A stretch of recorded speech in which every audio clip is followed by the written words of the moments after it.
All parties in the matter of Martin versus Martin. Step forward. 26-year-old insurance sales assistant Karen Martin is suing her ex-husband, home improvement salesman Kevin Martin, for stealing her share of a tax refund. Karen claims Kevin forged her signature on the check. Ms. Martin, the defendant is your former husband. It is your claim that there was a government refund check in the amount of $400 that was issued to both of you. It is your claim that Mr. Martin forged your signature to that check, cashed that check, and you want your $200. Yes, that is correct. Mr. Martin says there was no check that he received. He did not forge your name to any check, and he, quite frankly, doesn't know what you're talking about. Okay. So let us assume for a moment that a refund check was sent to Mr. and Mrs. Martin. So your obligation now, Ms. Martin, is to establish that he forged your name to that check. Okay. I'm waiting for you. Okay. I do have a copy of the check where it's signed by him, and that is not my signature. Okay. I do have other... Okay, let me see it. Okay.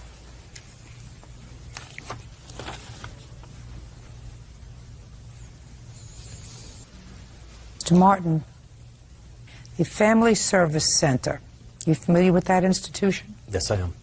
Tell me about that institution, sir. It's a credit union that we had, as we were married, had an account there. Mm-hmm. Are you trying to tell... clearly this check was sent to the two of you, and clearly it was endorsed by two people. I never knew anything about the check. I never even knew that we were getting some kind of tax credit check. How did you find out about the check, Ms. Martin? My cousin had received hers, and she had asked me if I got anything on it, and These were the checks that were $400 that were issued to families by President Bush, is that right? Yes. Oh. Yes. It was $400 per child, and she had received hers and asked me if I received mine, and I said, no, I didn't. Mm-hmm. And I had called Kevin, asked him about it. And what did he say? He said, he had still said, I have no idea what you're talking about. How do you... Actually, he said, how do you know that I... Or how does he know that I didn't forge his signature? So, Mr. Martin, what I'm asking you is that the conversation you had? How do I know you didn't forge my signature? Right? Yes. Okay. So this is the answer. The answer is you weren't calling her to complain that you didn't get your $200, right? I never knew. No, listen to me. Okay. You weren't calling her, Mr. Martin, to complain that you didn't get your $200. No. Because according to you, you didn't know about it. So why would she call you to complain?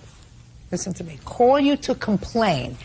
If she had forged your signature to the check so that she got the entire $400 and you weren't calling her to complain about it, you get my drift, sir? I understand what you're saying.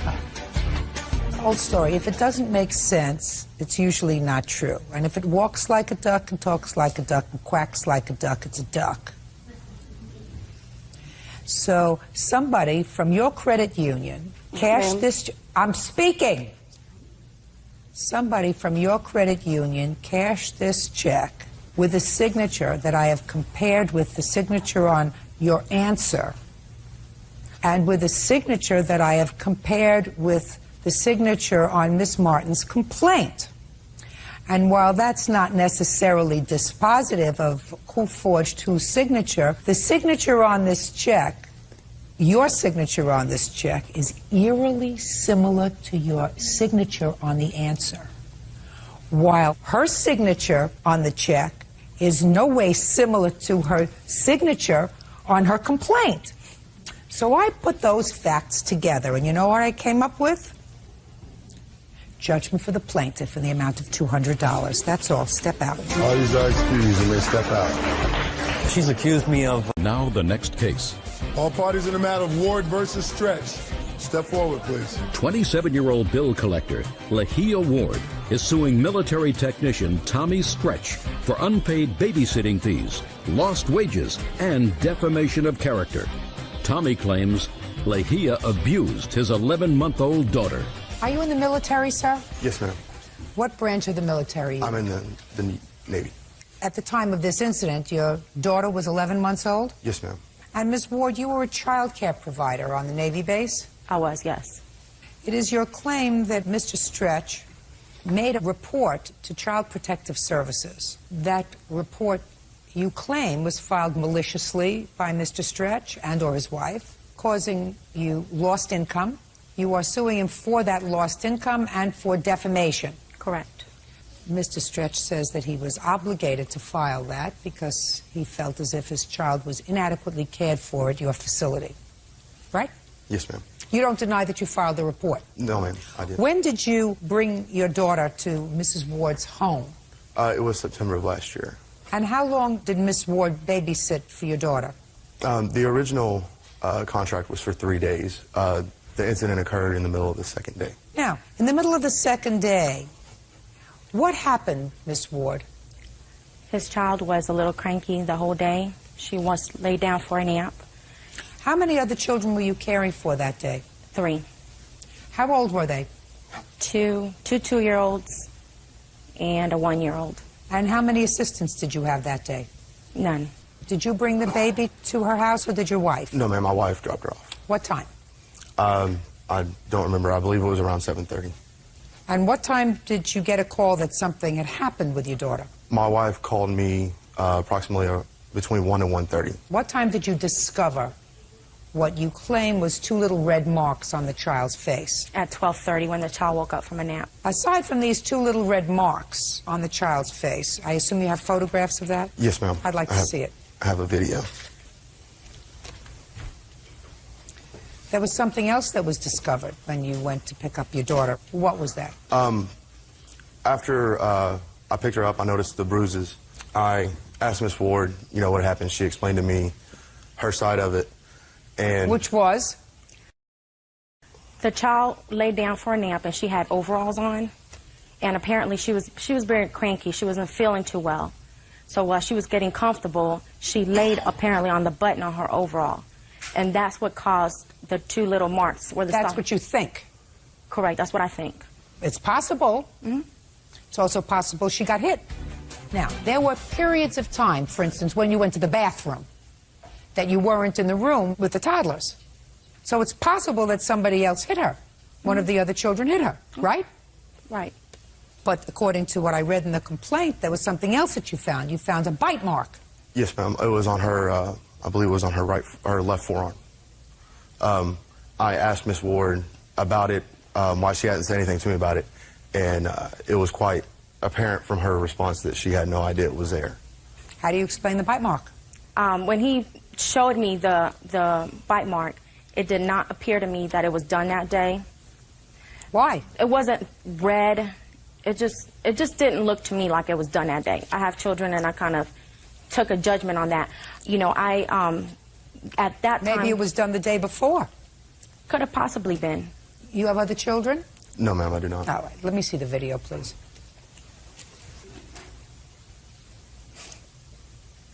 Bruises from daycare on my child. Left cheek right by the eye.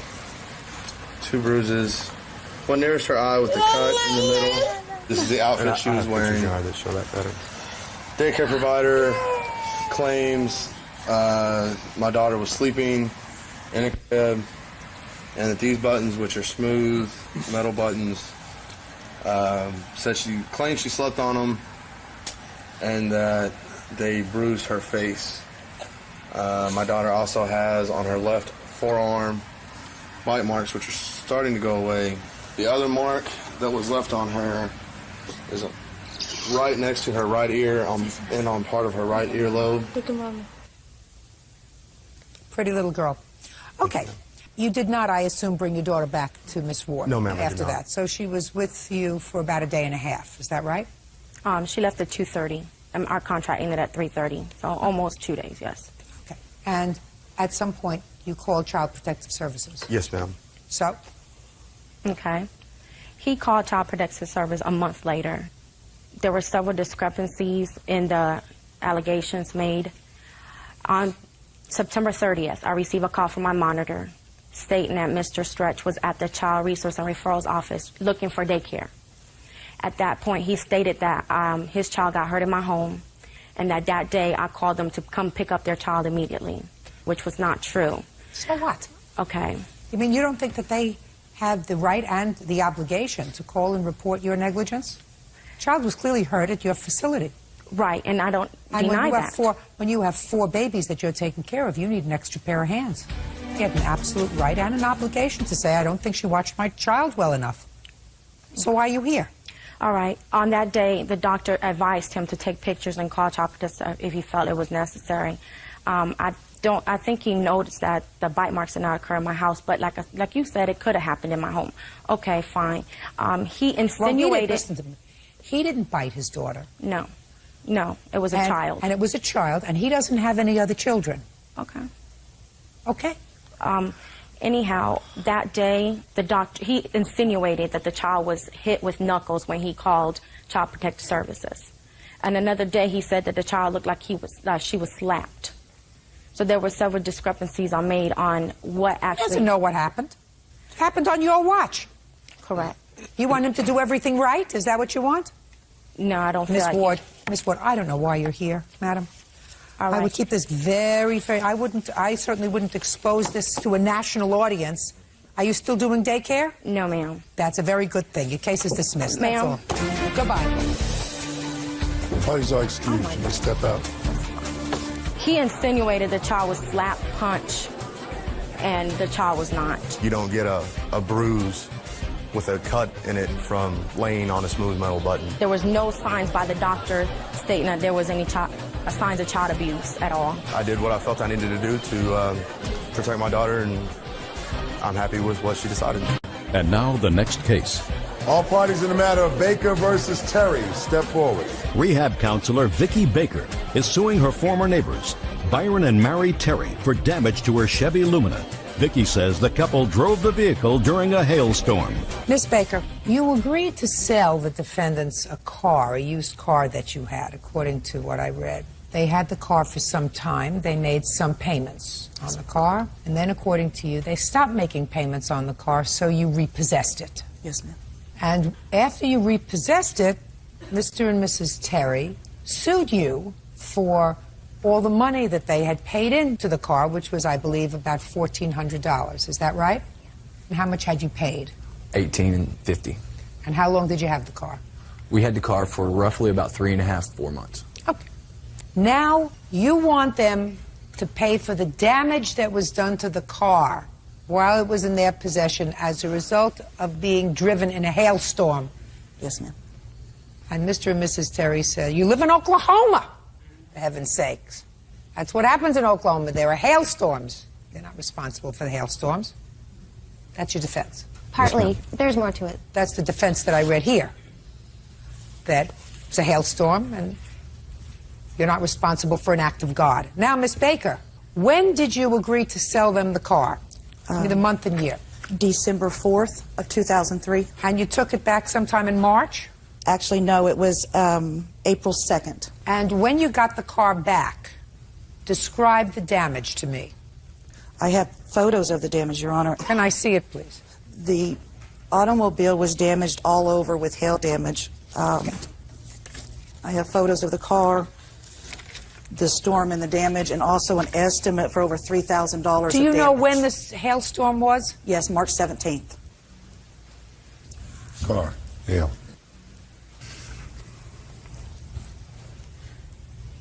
Were there other cars damaged, Miss Baker, in Oklahoma where you live by this hail? Yes, ma'am. How many hundreds of cars were damaged? Probably many. So why do you think the Terrys are responsible? Because in the agreement they were responsible for any damages as well as to insure the car, which they did through Geico. And then I had asked them to take care of the damages with their insurance, and they did not. Now, after March 17th, did they make any payment to you? When was the last payment? March 12th, Byron paid me $200, which totaled $1,400. Oh, I just asked you when the last payment that they gave you was. March 12th. Why did you stop making payments after March 12th? We didn't, and we have proof. What happened was when we bought the car, we put like a large amount of money down, and then she gave us a copy of the title, and it said there was a lien on it, and she kept convincing us to double up on payments, like, and harassing me at work. Just a second, Your Honor. just a second. I asked a simple question. It doesn't require a story. Okay. It requires an answer. Why didn't you make any payments after March the 12th? The last payment As was a matter on- of fact, I was sitting in jail, ma'am. I won't lie to you. I wasn't capable of writing her a check. My wife was handing her cash. She gave my wife no receipts, which I told my wife, don't give her no cash if she ain't going to give you no receipt, because it ain't going to do you no good. Judge Judy continues in a moment. Vicki Baker says former neighbors Byron and Mary Terry owe for damage to a car they were subleasing. Vicki says the car was dented during a hailstorm. The question is, did you make any payments or did you not make any payments after March the 12th? No, I'm sorry. So the answer is no. Right. Now, when, Miss Baker, the Terrys sued you for the return of their money, you already had possession of the car, is that correct? Yes, ma'am. Did you, in fact, counterclaim for damage to the car? Not during that suit, no. Why not? I tried to, and they said it was too late to countersue, that I had to make a new suit. When did they sue you? In what month? May 28th. So you had already had the car back for almost 3 months. April 2nd, no, I would have had the car back for about 6 weeks.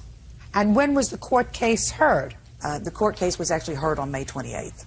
So the suit may have came just a little bit before that. Well, that's what I'm asking you. When did you file suit for the return of your money? When did I file suit? No. Them. In April. And when was she served?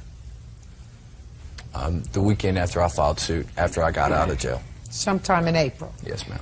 So you had at least 4 or 5 weeks. Is that right? Yes, ma'am. After you got notice that you were being sued.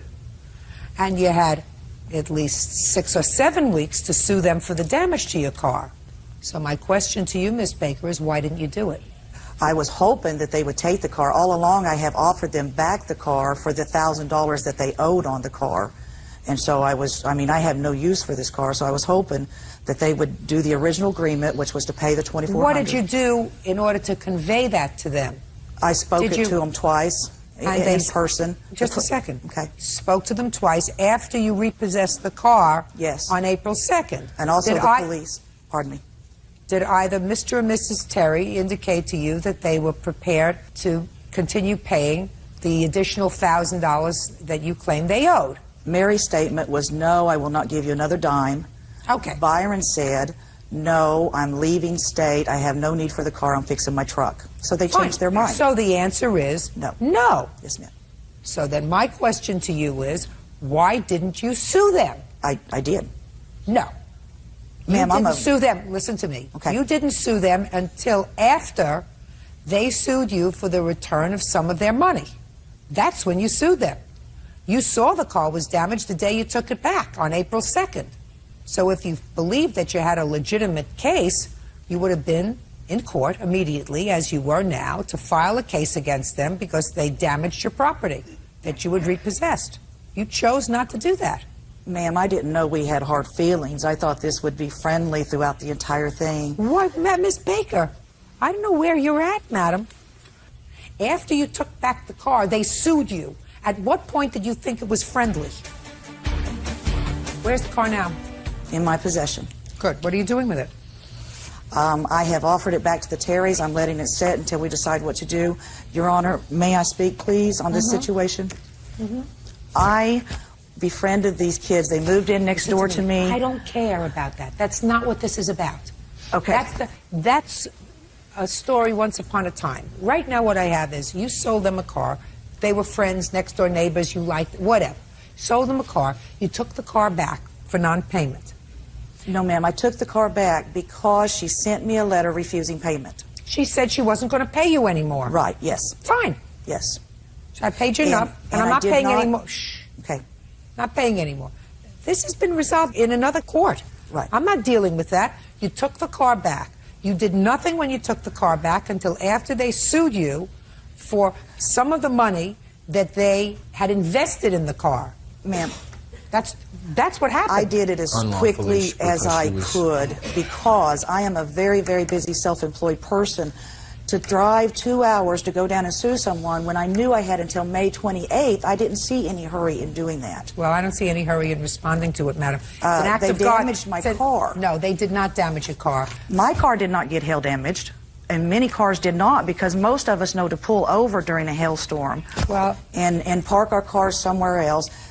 It's only those who drive. Mary was at Takes work. to be in a hailstorm. Mary was at work, and she chose to drive home in that hailstorm. She bragged to me how she drove 70 miles an hour in the hailstorm. She could have chose to stay at work and let the hailstorm pass, and the car wouldn't have been damaged as it was. Did you drive intentionally in this hailstorm at 70 miles an hour? Is she crazy? Well, is she crazy? I was petrified I was going to break through my windshield. I never drove in one Nobody before. drives. Nobody drives come you didn't 70 stay miles an home? hour in a hailstorm, Miss Baker. How come she didn't Miss stay Baker. at the office and wait for the hailstorm to pass if she was terrified? Miss Baker, I was on my way how home come from she daycare doesn't picking my live kid. in Florida, where there are no hailstorms that I know about? I don't know why. The heavens opened up. Golf ball size hail came down, damaged your car as well as hundreds of others. They're not responsible for that. Case is dismissed. Parties are excused. You may step out. These kids refused to make payments when Byron went to jail, and they sued me for payments, and I've offered them the car back. She was spending the money on herself and her daughter that should have been for the car payment, and now she tries to sue us. She needs therapy. I wasn't going to cover her cheating on her husband and doing different things, and she got angry with that, and I asked her to leave me, and it was after that the lawsuit came. She wanted me to lie on my tax return, so we got in a fight and I left. They took their $4,000 tax return and bought a new car. She changed her mind. This woman is a pathological liar, and that is why she lost 2 court cases, because her stories are good, but they're not true. And now the next case. All parties in the matter of Hirsch versus Wirtz, turn up. Step forward. Writer Randy Hirsch is suing his ex-roommates, art director Teresa Wirtz and student Krista Turner for vandalizing their home by writing on the walls with crayons. Randy also claims the women slandered him. Mr. Hirsch, you rented a house. You were going through what I gather was an acrimonious divorce. Mm-hmm. You ended up in the house alone. Why are you smiling? That's not a happy thing. No. Acrimonious divorce is not a happy thing. And you decided to rent rooms to sort of make up the rent. You rented the rooms to these 2 young ladies at different times. I assume you didn't know each other?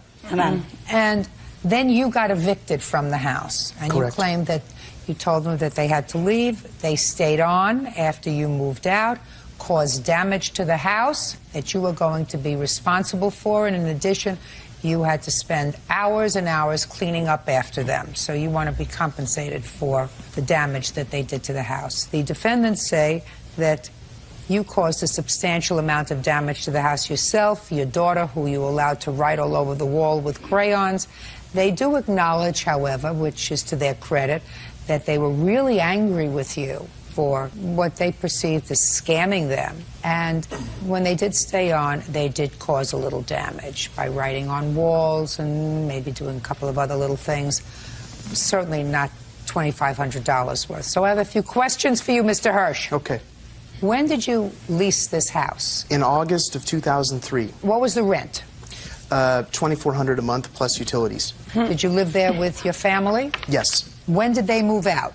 They moved out at sometime around May 15th. When did you rent to either of these 2 young ladies? I rented the room to Krista on August 14th, and I was not completely honest with her, Your Honor. Just a second. August 14th, and what rent were you charging her? $650 a month. When did you rent it to this young lady? September 14th. What's your first name, Ms. Wirtz? Teresa. What were you charging Teresa in rent? $650. Now, you started to say that you were not completely honest. Correct. With one of them or both of Both. them? In what regard weren't you completely honest? I had Mr. been Hirsch? struggling to try to save the house and had fallen a couple of months behind with the owner. I'm a struggling writer, and my income diminished, and I fell a little bit behind. And finally, I got a eviction notice sometime in the first week or 2 of September. So by the time you rented to Teresa, you had already gotten your first eviction notice. I got I received a So couple. by the time Yes. you rented to Teresa, you had already put everything down. I'm very smart. I'm getting the story. Did you pay August's rent to the landlord? No. Although you had received her $650. Yes. What about September's rent? Did you pay September's No. rent? And that is despite the fact that you had received her $650. Yes. Did either young lady give you any security deposit? No. Yes. How much did you give him? By August 15th, I had given him $1,600, which was to pay for rent until November 15th. Is that correct, sir? Yes. How much of that did you return to her? Zero. When I moved out, I owed her $650, and the day that I moved out, I offered her a check for $600, and she threw it on the ground. Now, how did you find out that he was evicted? By him on September 20th letting me know that we were going to be evicted on September 30th. And how did you find out, Teresa, that you were going to be evicted? The same way. And when did you move out, Mr. Hirsch? I moved out on the 24th of September with all my stuff. Stuff that he had rented to us. Like, we were using the couch, we were using the TV, we were using all the facilities there, and he got up and left. It was including the utilities. He moved out, shut off, without letting us know, and so we stayed there. Mr. Hirsch, what would you like me to do for you today, sir? When I had a very expensive entertainment system, Your Honor, and unfortunately I made a terrible mistake, and Teresa and I here had intimate relations on the first 2 nights that she was there. On the third night, my daughter came for visitation. I only have her on the weekends. She was criticizing the way I was raising my daughter. I told her to mind her own business. She's never been married. She doesn't have kids of her own. She slapped me across the face. Listen to me. Listen to me. You want to tell this story? Go on Dr. Phil. I asked you a simple question. Okay. I said, what do you want me? I'm a judge. I'm not a therapist. You want a therapist? Go hire a therapist. What do you want me, the judge, to do for you today? They completely covered every wall in the house with graffiti. Yes. I got the bill from the repairman and the handyman. The actual bill is $3,800. Yes. And then last night I spoke with the handyman, and he says, and also the owner, that they forgot to include the stolen drapes of $600 in this bill. The drapes were also stolen. Just a second. Did anybody steal any drapes? No, ma'am. We actually have... The drapes were stolen. Mr. Hirsch, I'm going to tell you that I think that you have real chutzpah. You defraud these two young ladies by taking their money, knowing full well that you are not using their money towards rent. And then when they may, and they acknowledge that they behave badly, you say, they can't do that to me. They can't stick me with a bill from the landlord. Do I look as if I need any help from you? So there's an old doctrine, sir, and that is the doctrine of clean hands. When you come into a court of equity, that's this court, we try to do the right thing. You're supposed to come in with clean hands. You're not supposed to have done anything wrong, because this is not a case where I'm going to compare wrongs. Well, you defrauded them, and they reacted. And how much am I going to attribute, to ascribe to each wrong? The initial sin was yours. You took their money under false pretenses. Thousands of dollars. You did not use the thousands of dollars to pay for what they expected you to pay for, which was rent, so that they wouldn't be evicted. And all the time you knew that you were going to get thrown out on your behind. Don't come into court and ask for any favors, sir. You're not going to get any here. Your case is dismissed. Thank you. You may step out. I think she was spot on. Really glad to be here. Just said that my parenting skills were horrible. Well, he would feed her constantly, never take her to the park or give her any exercise. I told her to mind her own business. He allowed her to sleep in his bed every night because he'd rented out her bedroom with furniture to me. I should have just been more honest. Homemaker Colleen Smith is suing her former landlord, Everett Nelson, and his apartment manager, Sophia Banks, for medical bills, pain and suffering, and harassment. Colleen says she fell into a sinkhole on Everett's property. Quiet in the courtroom. Quiet in the courtroom. Yes, it's case number 389 on the calendar, the matter Smith versus Bank Nelson. Parties have been sworn in, Judge. You may be seated, sir. Have a seat, please. Miss Smith, you were a resident of an apartment complex. Miss Banks was the manager of that complex. And the co-defendant, Mr. Nelson, I assume, is the landlord and who owns the property. Is that right? Yes, Your Honor. With regard to Mr. Nelson, it is your claim that you fell into a sinkhole on the property causing you injury, and you want him to compensate you for your injury and your medical bills and your pain and suffering. With regard to Miss Bank, you say that she engaged in a course of harassment which forced you to move, caused you emotional pain and suffering, caused you to have moving expenses, etc., and you want them to pay you a combined amount of $5,000 for all of your aggravation. Tell me about this sinkhole that you fell into. When was that? September 7th, 2004. And was the sinkhole in the apartment complex? No, it was not. It was in front of 2 other duplex units that Mr. Nelson owns. He owns almost half of the block. So you have photographs of where you fell? Yes, ma'am. I'd like to see it. In the photos, you'll see that should have been after where he tried to patch it up. He patched it up after the incident where I fell. Would you take these photographs and point out to me, please, where it was that you fell? I can't see where you fell.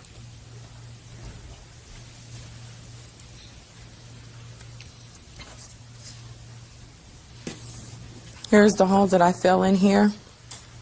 I was actually getting out of the resident's car that was living at this unit. I got out, walked along the edge of the curb, got my baby out of her carrier, out of the back car seat, and there was water running from the top part across the sidewalk, so it just looked muddy, and so I didn't want to get my shoes dirty, and I stepped out of the car onto the curb, but I lost my balance holding the baby in the carrier, and that's when I stepped right here, and it sank. Let me see. I'm sorry, thank you.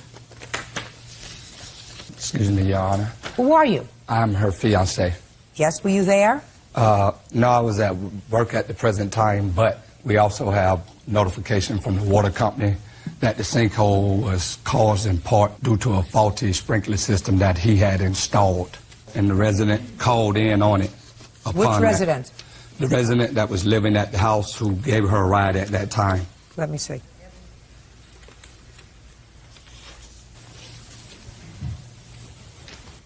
Go ahead. So?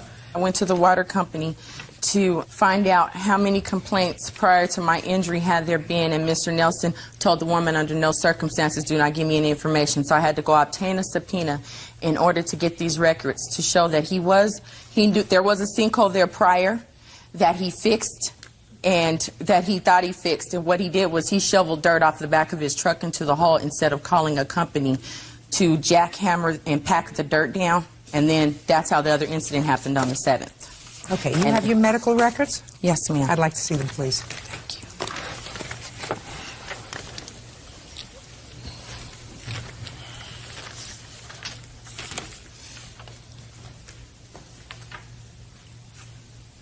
Okay, you went to the emergency room. They told you you had a sprained ankle. Is that right?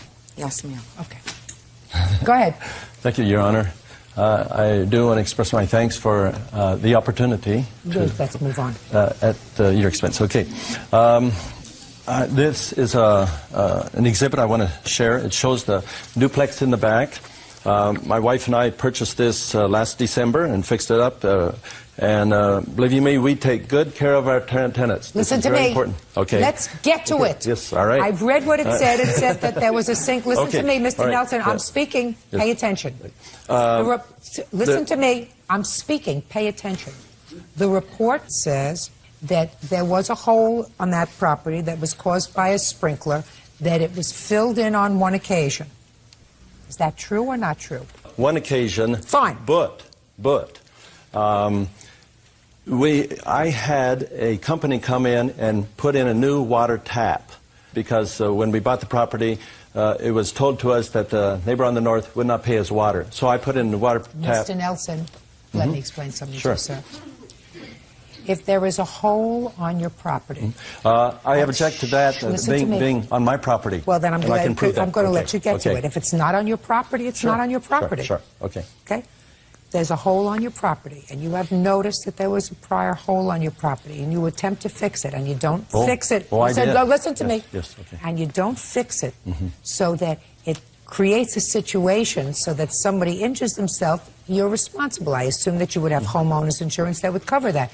If your defense is that the hole is not on your property, show me. Okay, that's one of the defenses.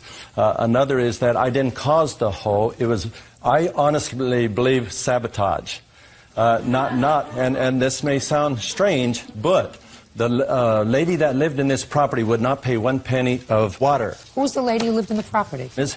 Who was the renter of this property. Okay, she never paid a penny for water. Yeah, that's right. And it was written in the contract that she was responsible to do that. Who cares? I don't care about that. Okay. That's not important. Show me that the property isn't your property. All right. You can see these 2 water meters. This hole was by 1 water meter that was right next to the curb, and that was right here. The cause of the hole was the slashed pipe, like someone jammed a spade, and this is what the guy that repaired... Don't just look at me. Don't talk to them. Look at me. Sorry. Jammed a spade or a shovel into the grid and slashed it. Mr. Nelson. Yes. I have a mind like a steel trap. You were going to show me that the property where the hole is not your property. Now you have 30 seconds, because I've already wasted enough time with you. Show me that the property wasn't yours. Right. Just this picture right here shows the meter by this house and the meter by this house, and it was right in front of this meter right here, next to the curb, is where the hole was. Here's another picture right here. Just a second. Let me see the the first picture. May I approach the bench? Okay. Go get it from me. Okay, sure. This picture that you're showing me, sir, this is not where she fell. She fell at a spot very, very close to the curb, that little curb. That is true. That is true. So this, sir, what you're showing me here... It's just showing the 2 meters. The 2 meters listen to there. Me. I don't care if you're showing me 2 meters. It's not where she fell. I'm not interested in meter. I'm not a meter maid. This is not where she fell. She fell near a curb. When did Miss Smith tell you that she had fallen into this sinkhole and hurt her ankle? She did not. She did not. Okay. Miss Smith, when did you notify Mr. Nelson that you had fallen into the sinkhole? I did not notify Mr. Nelson I had fallen into the sinkhole. Why not? Because he came onto the property within that week, and he seen me on the crutches, and the other neighbors had told him, and he did Don't tell me what other people told him. I'm asking you a question. Your fiancé seems like an intelligent man. The two of you, you are articulate. You seem like an intelligent woman. If I fall and I injure myself, I call the landlord immediately, just like you went to the doctor, and say to him on the 7th or the 8th or the 9th or the 10th, I fell on your property, I want you to take care of my medical bills. Or whatever. You're right. I guess I would have, but the next day I was served with this notice. Can I see? And so at that point, I just decided not to discuss it with him because someone had already gotten him to the point. So I figured, well... So on the 8th of September, he told you to move?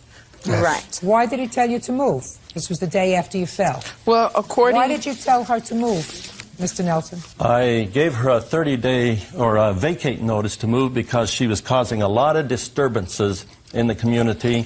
This was perpetual. That's why I asked these people to show the properties, clean up if there's a transition in tenancy, to prepare them, you know. And I have worked for Mr. Nelson prior to this.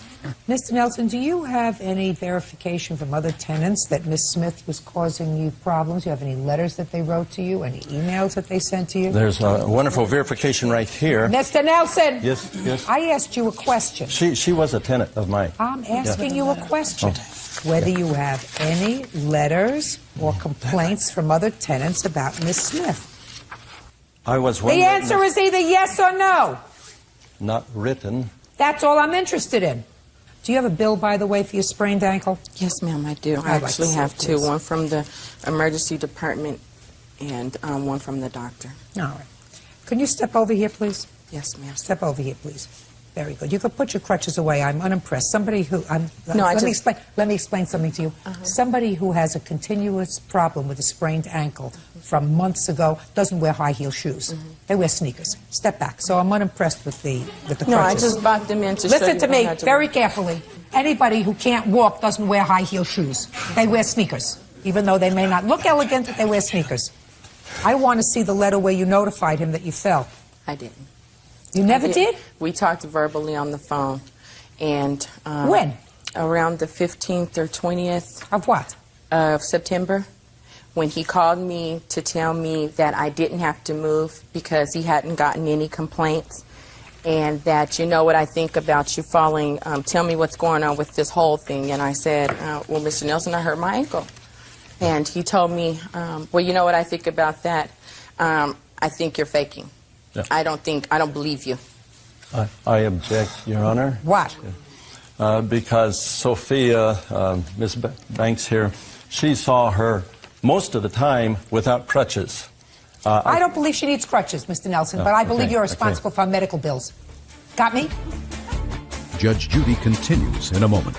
Smith says former landlord Everett Nelson owes for damages due to an accident on his property.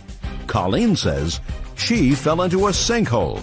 Now, you want to get to the second part of your claim, which is that Miss Bank harassed you, causing you to have to move.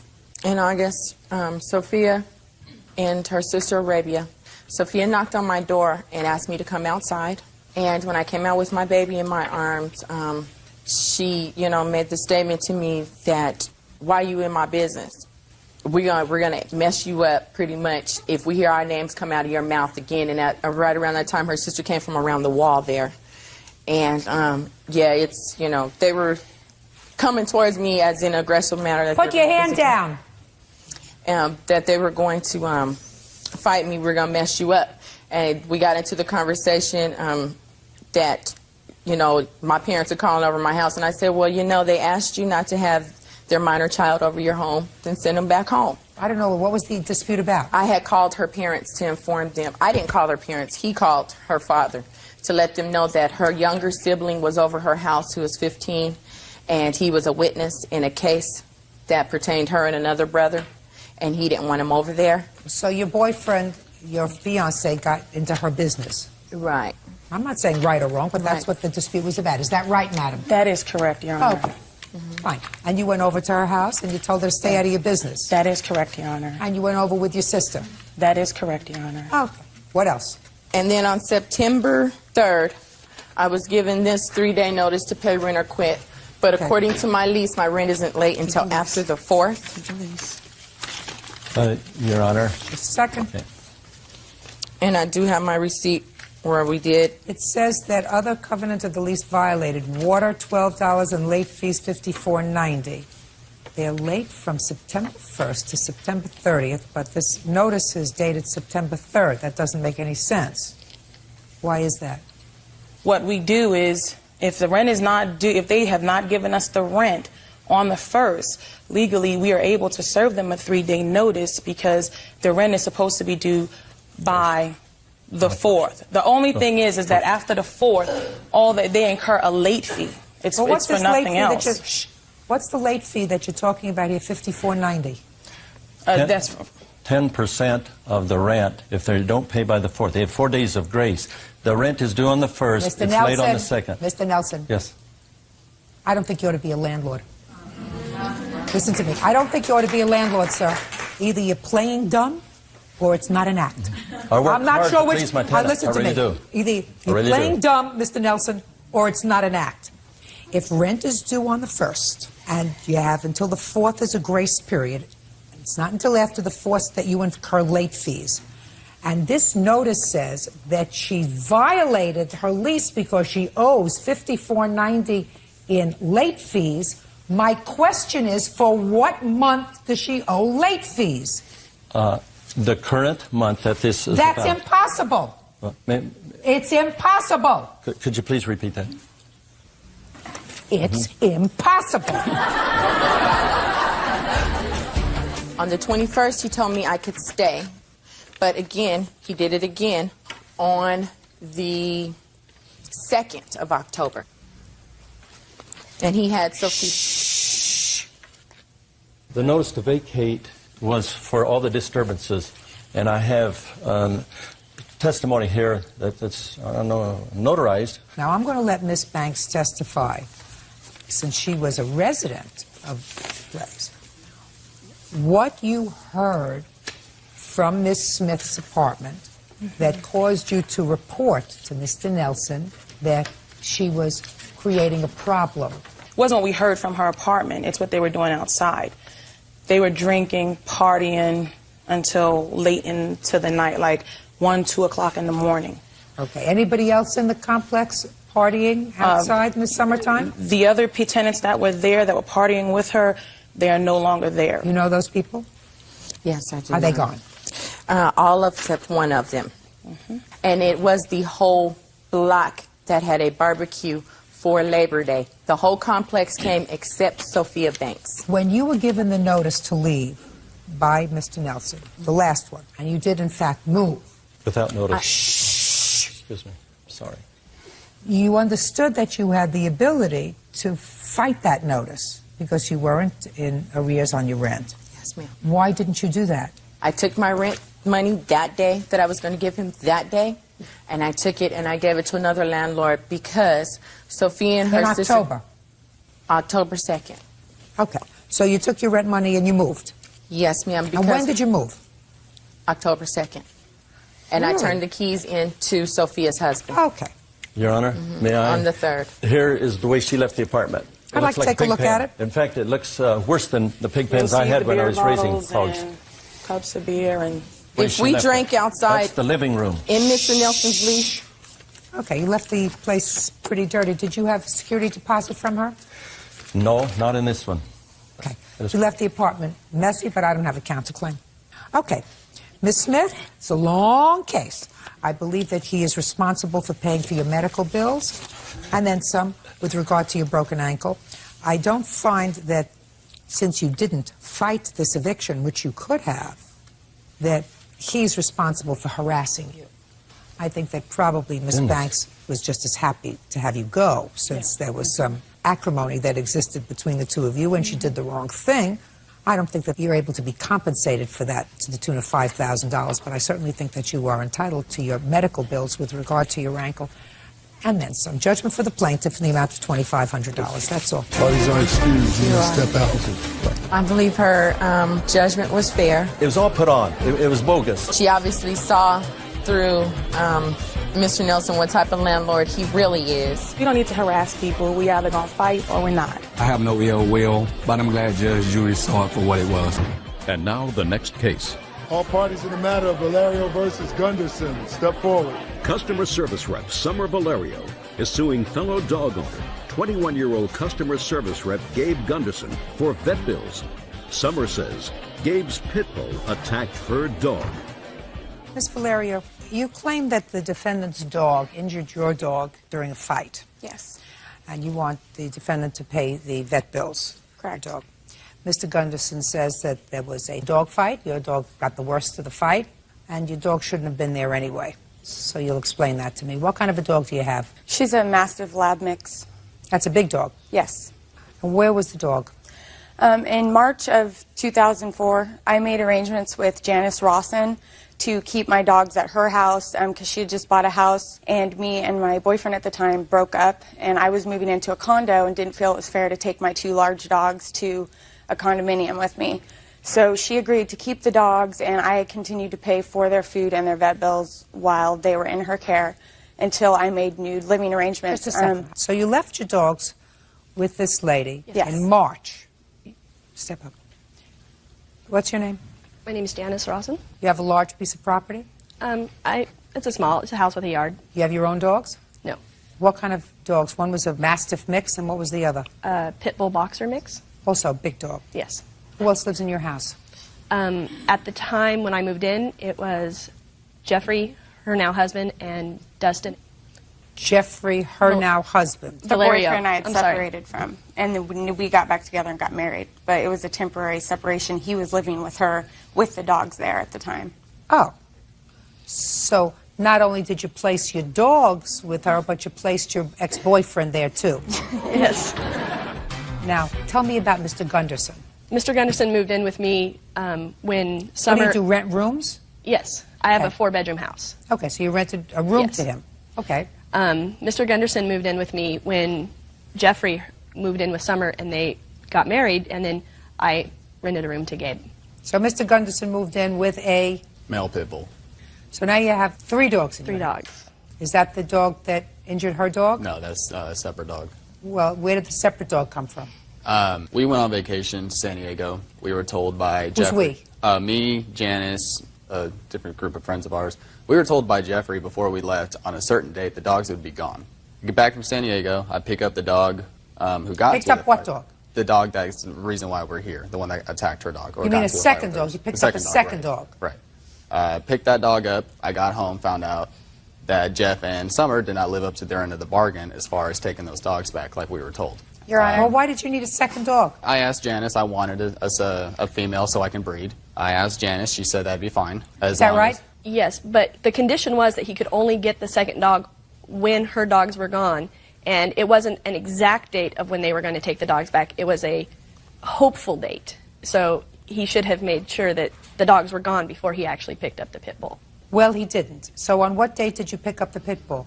October 9th And what date was this fight that caused the injury to Miss Valerio's dog? on the 28th, same month. So why didn't you tell me you had to get rid of the dog?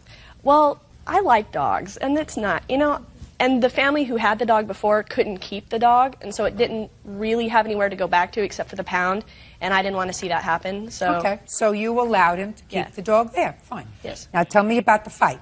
My other witness here is the one that broke up the dog fight and basically saved my dog's life. Is that right? Yes. Good. Between the 9th of October and the day that this happened, did you visit your dogs? Yes, and I actually, a couple weekends prior, had taken Justice to my house for the weekend. I would take her sometimes for 3 or 4 days at a time. So you knew he had both dogs there? Yes, but I did not know that that dog had a history of being aggressive. He, on the other hand, did. Were you home when Miss Valerio's dog was injured? No. You were? Step up. Tell me your name. Miss Rosen, you may sit down. Noelle Cook. I'll hear you. Okay. I was at home, and I just heard the dogs fighting in the backyard, and I went to look over the fence, and I saw the dogs, his female and kind of his male. His male kept coming in and out of the fight. They had her dog pinned on the ground and basically tearing it apart. And I have pictures, Your Honor. I'd like to see it. And also her vet bills and her medical records. I'd like to see the pictures first.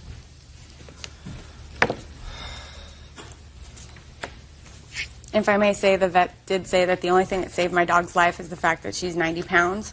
If she had been a smaller dog, the injuries would have killed her.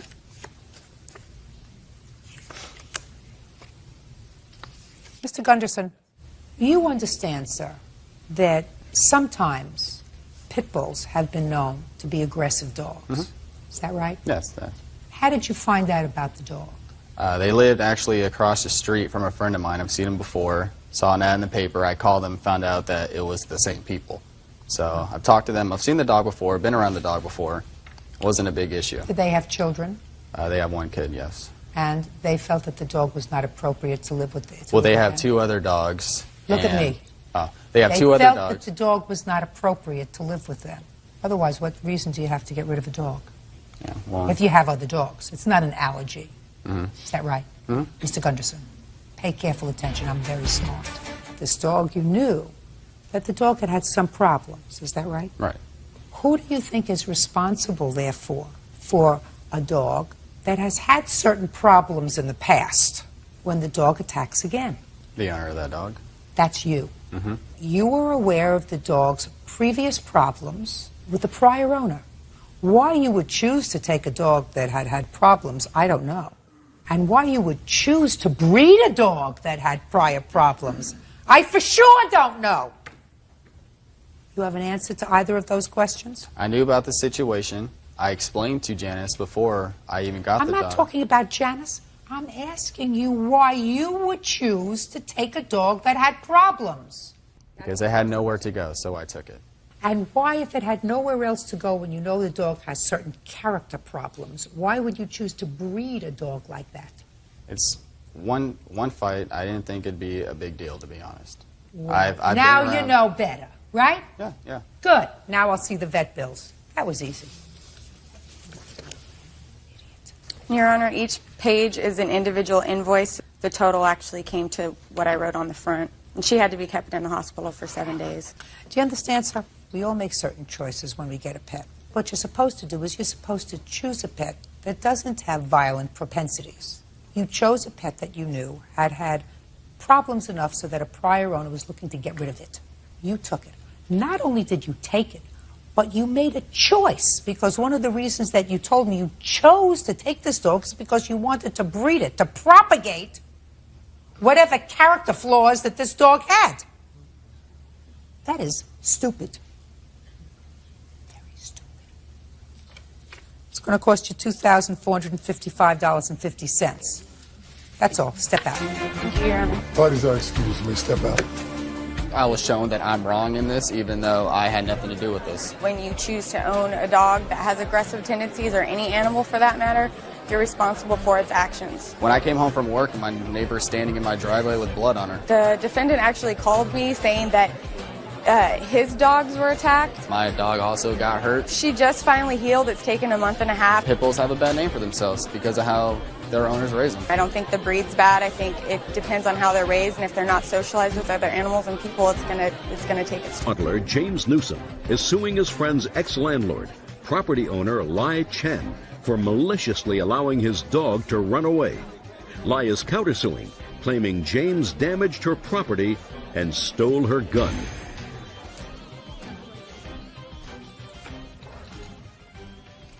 Yeah, this is case number 331 on the calendar, the matter of Newsom versus Chan. Parties have been sworn in, Judge. You may be seated, sir. Have a seat. Mr. Newsom, it is your claim that owing to the defendant's negligence, your dog ran away. I assume this is the dog. As a result of that, you found the dog in pound. You had vet bills, pound costs, etc. Ms. Chan says that you were a squatter on her property. You were not a tenant there, that the dog was left in her backyard. She opened the gate to leave. Your dog ran out. She had absolutely no obligation to go chasing after your dog. And in addition, she says that while you were a squatter there, you hit her house with your truck. You caused damage to her home. She wants you to pay for that. Ms. Newsom, do you own this house? I own the house. How many apartments do you have in the house? 3 houses over there, triplex. 3 houses? Right, triplex. And Mr. Newsom, he is not a tenant of yours, is no, that right? not at all. Is that Not right, at sir? all. Yeah, I didn't live there. Did you park your truck there at her house? I visited my friend Mario on the weekends because I lived in L.A. at the time, and then I was working in Yorba Linda, so I stayed in Yorba Linda during the week, and I come in town on the weekends and stay with him on the weekends. So you were staying there with your truck? Yes, on weekends. For how long? I don't know, a month and a half or something, I forget now. He was, until Mario moved out. I don't remember, I wasn't paying attention. Well, let's try to pay attention Yeah. and get specific. What month did you start to come in to visit Mario? It would have been November 2003 through December of 2003. And when did your dog disappear? I guess, from what I understand, it was 4 days before I came to pick him up, which would have been on the 15th of October, I guess. I realized he had disappeared on the 19th when I came to pick him up. You said you stayed there from I didn't November of start 2003 till December of 2003. That's right. Your dog disappeared in October. That doesn't make sense. That's right, because I wasn't staying there when my dog was being watched there. I went to Oregon to visit a friend and his mother who was dying. When I came back is when I, at that point, started staying there. And he was watching my dog for me while I was gone in Oregon. How long did you leave your dog there? I don't know, I think 10 days it was. What's your name, Mario? Yes, ma'am. Stand up. Mr. Carmona, where was Mr. Newsom staying when he stayed in your house? He would either stay upstairs, sleep on the floor upstairs, or because I had my aunt, my brother, and his girlfriend at the time, he didn't want to be a further inconvenience. So he said just lend him a couple blankets and he'd go ahead and just sleep in his bed of his truck for the night. I'd tell him to go upstairs and sleep in the... And in what month did he come to stay with you? But he didn't live, like you said, he would come over and visit on the weekends, but that started around November, about November. All right. Now, when he left in October, he says he left his dog with you. Did he leave his dog with you? Yes, he asked me if I could keep an eye on his dog while he went to go take care of some business that he had to take care of up in Oregon, I believe it was. So, did you take care of his dog? Yes, he left all the food that he needed. He left it upstairs with me. How did the dog get away? That is a good question. There was an incident where the dog was running around loose prior to Mr. Newsom leaving to Oregon.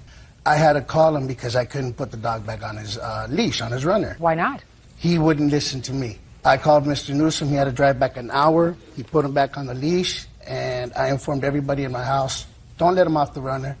He had plenty of rope, plenty of chains so he could run around. So you left him in the backyard? He had a big backyard to run around. You left him in the backyard? Yes, ma'am. Did he come into the house in the evening? No. So you left him in the backyard all the time? Yes. Was this backyard solely for you and the 2 other people on the lease, or was it for a lot of other people? It was a shared backyard. Well, what gives you the right to put the dog in the backyard? None, but I did ask Ms. Chan that I was going to be keeping an eye on the dog. There was a doghouse in the back because there was already a dog When back did there. you ask Ms. Chan if you could Before keep the dog? Mr. Newsom left for Oregon, Did I he, asked her. Ms. Chan? No. Of course not. Yes, I did. No, I don't believe you. Okay. Don't believe you, sir. No. If you had a dog that you couldn't control and there were other tenants using that backyard, it is unlikely that a landlord whose insurance is responsible would say, sure, keep a dog that's uncontrollable in the backyard so my other tenants are going to have trouble. Unlikely. Ma'am. All right. Do you know how the dog got away? No, ma'am. All I know is when I left to work that morning, the dog was on the leash. When I came home, it wasn't on the leash. I spoke to Ms. Chan, asked what happened. And what did she say? She said she had opened up the gate to give both dogs because the other tenants that lived on the property had a pit bull that, if Ms. Chan may remember correctly, the first day that I went over there to look at the apartment Just, before I moved in, just do me a favor. Just tell me what happened with your dog. I asked what happened to the dog. And she said? She said that she let the dogs out to play, and she opened up the gate so they could run around, and they never came back. What happened, Miss Chan? No, because I went out. I parked in my car in the backyard. When I go out, I go to get my car and I gotta go. So I opened my gate, I went, and the dog went too. They both went together. One is female, one's male. So they were not on a leash? No. They were not on at the all. lead? No. Okay. Not at all. And you didn't go after them? No. Right. I wouldn't go after them. It's not my dog. Why should I go after them? Absolutely right. What else do you want to tell me? I would like to tell you that Mrs. Chan was totally comfortable with my dog being there. And once I come back from Oregon and found my dog, took him to the vet, took care of all that, and I still continued to come on weekends and visit. She had no problem with me helping her property. Her property was in pretty bad state of... what does that have to do with your dog? It's got to do with the fact that she was comfortable with me being there when I was helping out on her property. She was, before her denying that my dog was allowed to be there, she had no problem with my dog being there. Just a second. You're not following, sir. She has no duty to run after your dog. But she has the duty, if she says it's okay for my dog to be in that yard, to allow it to be there while it's there. Listen to me, sir. She has no duty to run after your dog. You're right. Unless she let him off his leash. She says she didn't. Of course she did. She's not going to admit to it now that I've got a $500 bill in front of her. Yeah, I guess not. She was pretty sure I wasn't going to sue her either. But the problem we have here is... Listen, Slick, take care of your own dogs. If you have to go to Oregon, take your dog with you. Judge Judy continues in a moment. Ex-landlord Lai Chan allowed his dog to run away. Lai says James is homeless and he was squatting on her property. Listen to me. I want to know if when you were going into her house, you banged into her house. I never went in with her your truck. house, and I did not hit her house. Okay. When do you say he hit your house with his truck?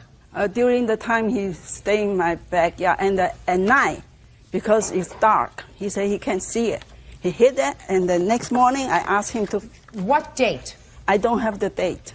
Well, why did you wait so long? Because he's homeless. Because I don't know where he is. No, it's because she countered You her know? suit after she received mine.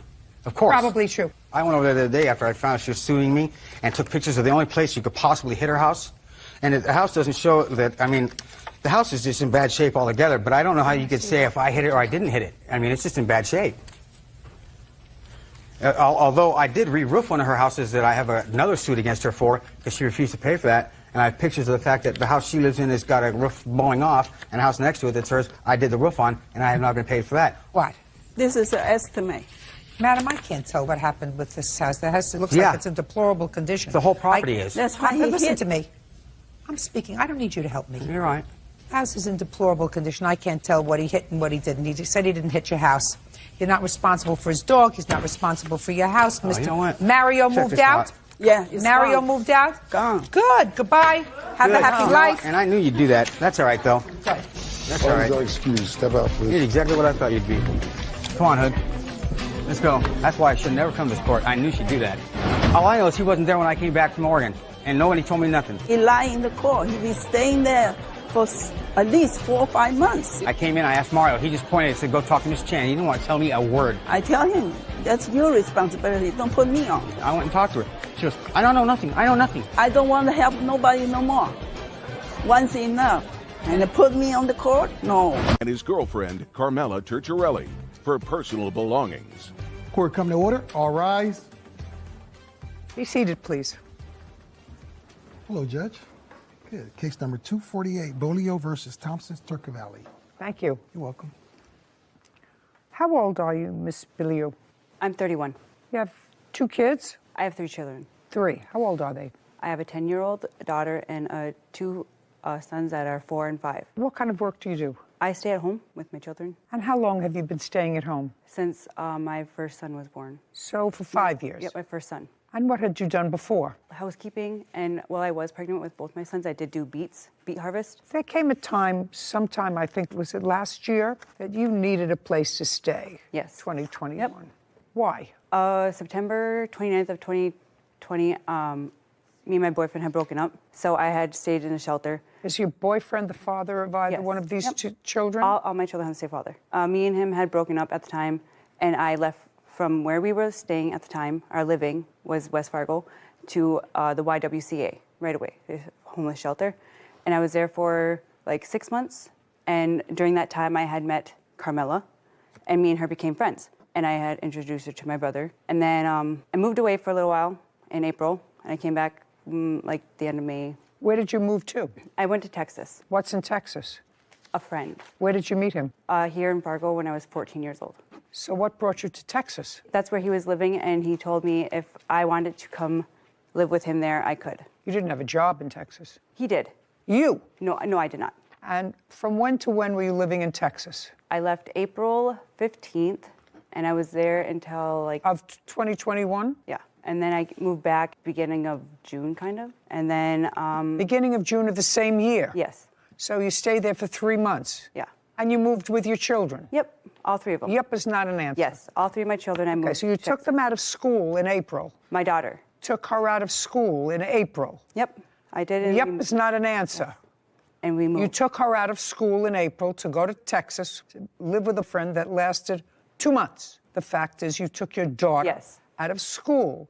I'm just trying to figure out who I'm dealing with. Yes, because I had nowhere to live. Well, there's a big place, but where do you live, in what state? Minnesota. In Minnesota? Yeah. Well, there's a big difference between school is still in session and June when it's over. Yes, I know this. Yeah, you know this. You're aware of this. Yes. Okay. I set this up because I really want to find out what I'm dealing with here. Now, I sort of know. In any event, you had no place to go. Your brother contacted you. You contacted him, and he invited you to come and live with him. Yes, he did. All right. That's what he did.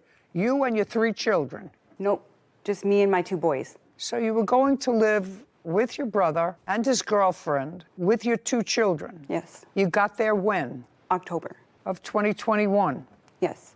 Case is relatively simple. Case involves your claim that they have property that belongs to you. And they have a cross complaint that they probably would not have brought but for the fact that you're suing them. Because I think that they're just happy that you're gone. You moved in with them in October of 2021 and paid no regular rent. The agreement between me and my brother was to buy food for the house and to give him money when I can. Okay, now you weren't working. Now you weren't working, so how are you going to buy food for the house? I was on assistance through Minnesota, so I got SNAP. So you got food stamps? Yes, and then I had child support.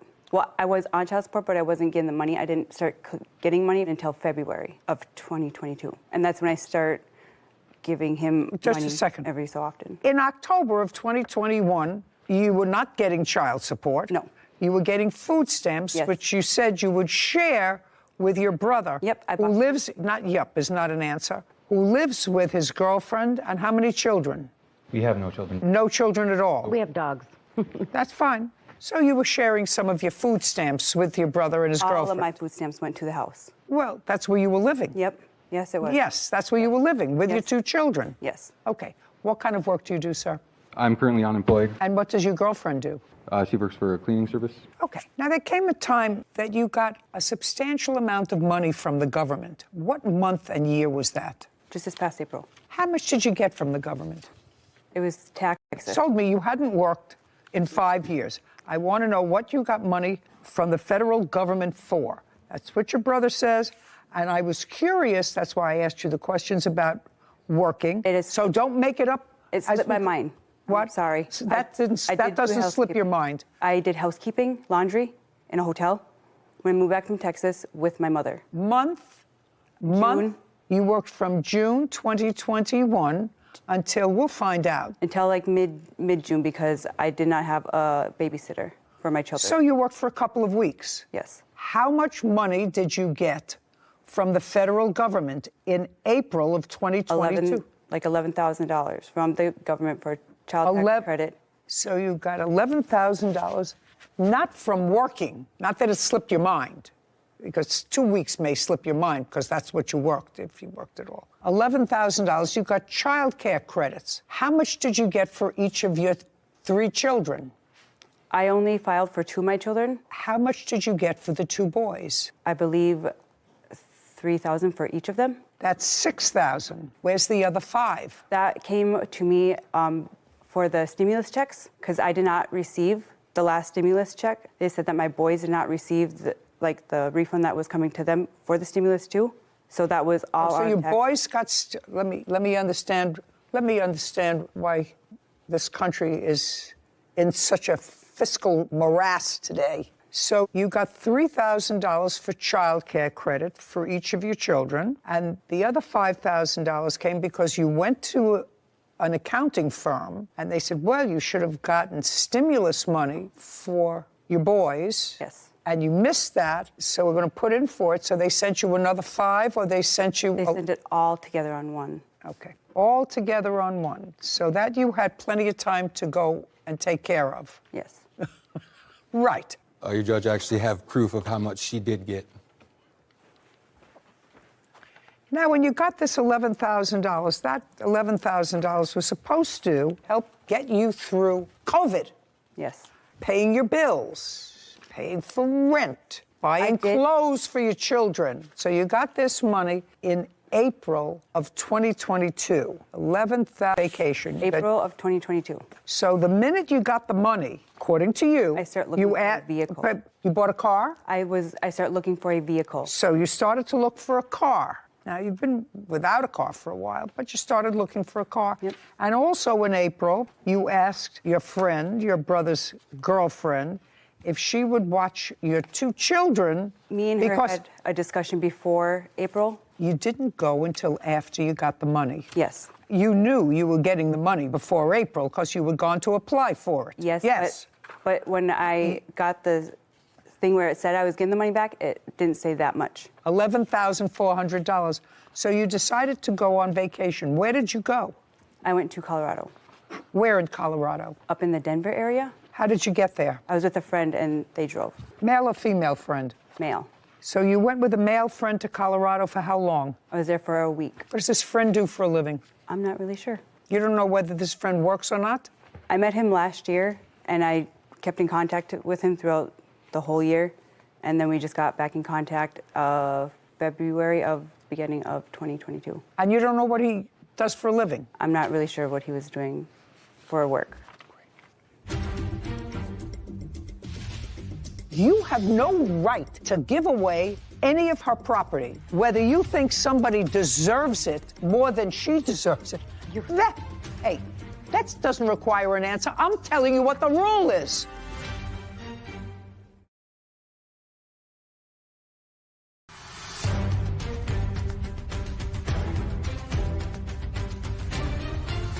Alyssa Bolio claims her brother, Jordan Thompson, and his girlfriend, Carmela Turturelli, owe for the value of her personal belongings.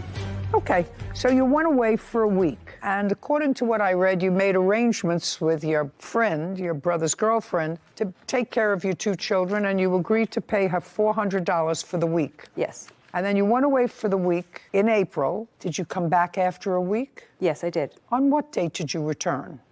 The Saturday right before Easter. Date? April 19th, Your Honor. And Carmela, I stayed at the house for a little while because my boys were not there. What a little while? I stayed at the house for maybe 2 hours and got all my stuff into the house, and my boys were not there. So I believe I went to my sister's house and to my mother's house, and I did not know where my boys were. Just a second. If your two boys weren't in the house... I had asked them where they were. You asked them where you were and they told you it was a secret? No, they asked them where my children were, and they said that they had went with their father. So you knew where they were? When I got home, I knew where they were. I didn't know that they had left previous to me arriving home. When you got home from being away with a new friend in Denver, and you said, where are my boys? Duh, where are my boys? They're with their dad. So you went to your sister and mother's house, and then what happened? And then the next morning, we left to the cities, and... The next morning?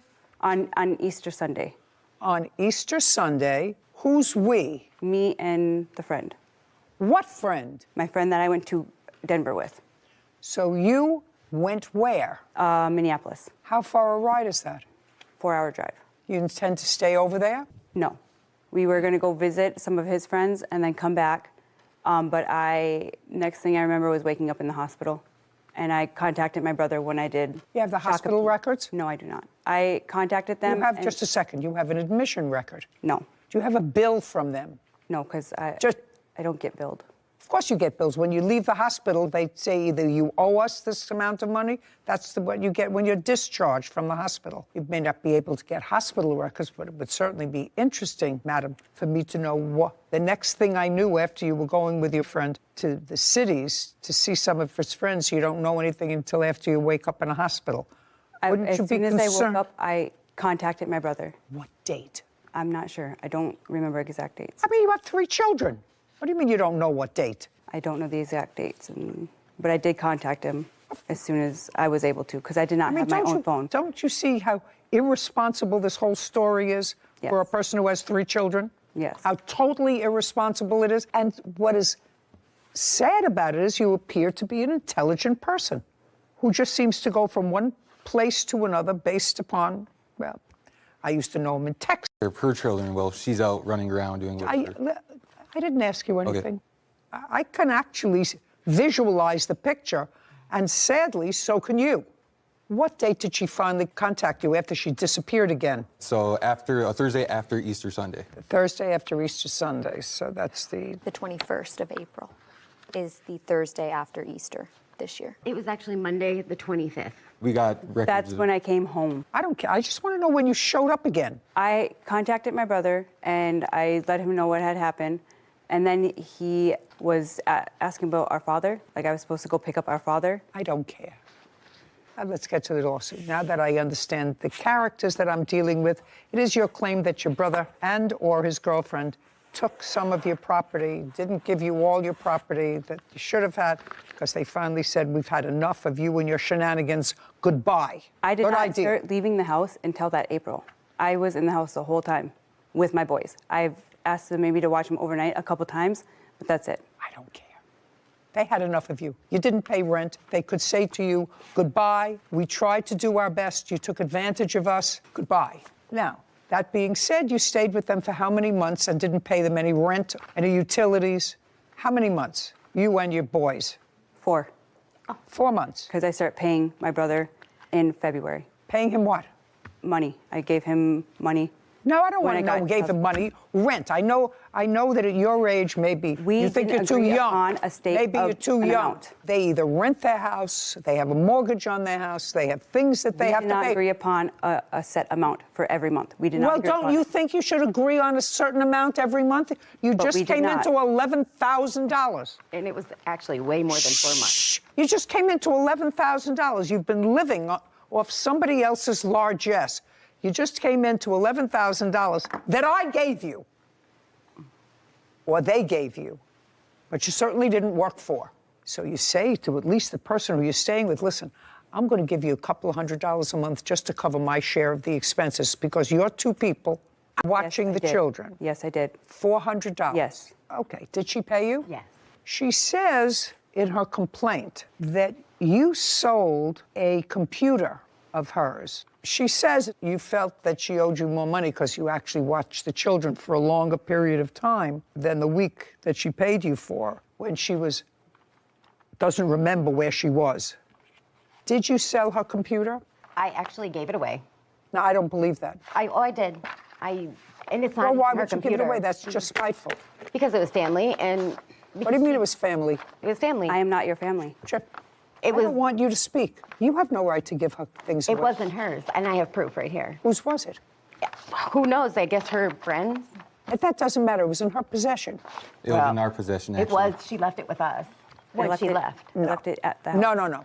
That you may think is in your possession. She asked me to sell it for her. What? She even asked me to sell it for her. But it was not Just in your a second. possession. It was in my room. Madam. Yes. If she asked you to sell it for her, then you don't give it away. Well, if she says, sell my computer for me, then you sell it. Then you don't say, I can't sell it, so I'm just going to give it away. I gave it to one of the kids in the family that I thought could use it way more than her trying to use it to bail out her friend from jail. That's not... And she owed me a whole bunch more money. Who died and left you boss? Well, me in the house, because it was our house. Can I ask you a question? Yes. You met her in a shelter. Yes. How long have you lived in that house that you're currently living in? August of 2018, to be exact. Before that, the lease was in my name. What part of I don't want to hear you? So you moved into his house? Yes. Right. So it's not your house. Well. It's his house. And since you're not his wife, you're his girlfriend, for now, you have no right to sell or give away any of her property, whether you think somebody deserves it more than she deserves it. That doesn't require an answer. I'm telling you what the rule is. Oh. You wanted them to sell your TV, yes, jacket, and all of this is so that you can get him out of jail. Yes. Oh.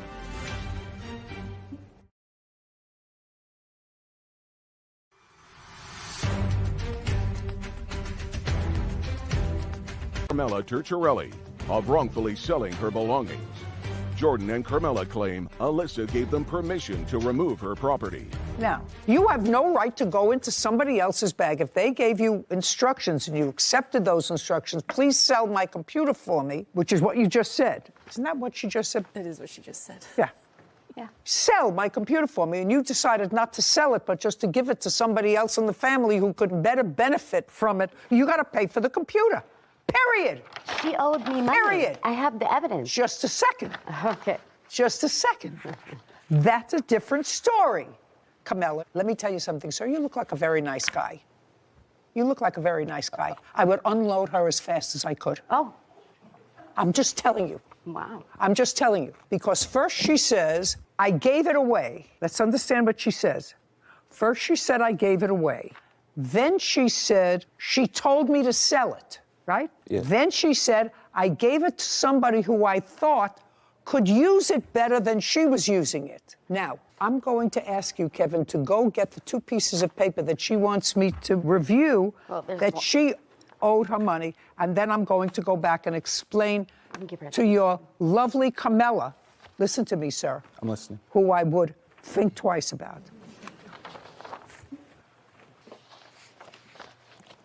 Well, I don't see anything about a computer here. I see that you wanted them to sell your TV, yes, jacket, and all of this is so that you can get him out of jail. Yes. Oh. I didn't see anything about the computer. I see the TV, I see a jacket. Here, it's right here. Just a second. It's not in the ones you gave me. But I'm glad you gave that to me because I have some indication that she did, in fact, ask you to start selling stuff because this is the same person that you went to the cities with. Yes, and... yes, when you forgot where you... Okay, found someone who wants that digital graphic computer. So can you put it in the living room or by my door? So you were going to sell your digital computer. Yes. Was it his computer? It was, but he had given it to me. So you wanted to sell it? Yes. And you say, I'm not giving it to you until you pay me what you owe me for childcare, because you felt as if she should pay you more money because you watched the children longer than a week. And there's a couple other reasons. And whatever, and a pair of shoes. I don't care anything about that. You have a bill for the computer? Yes, I do. I'd like to see it.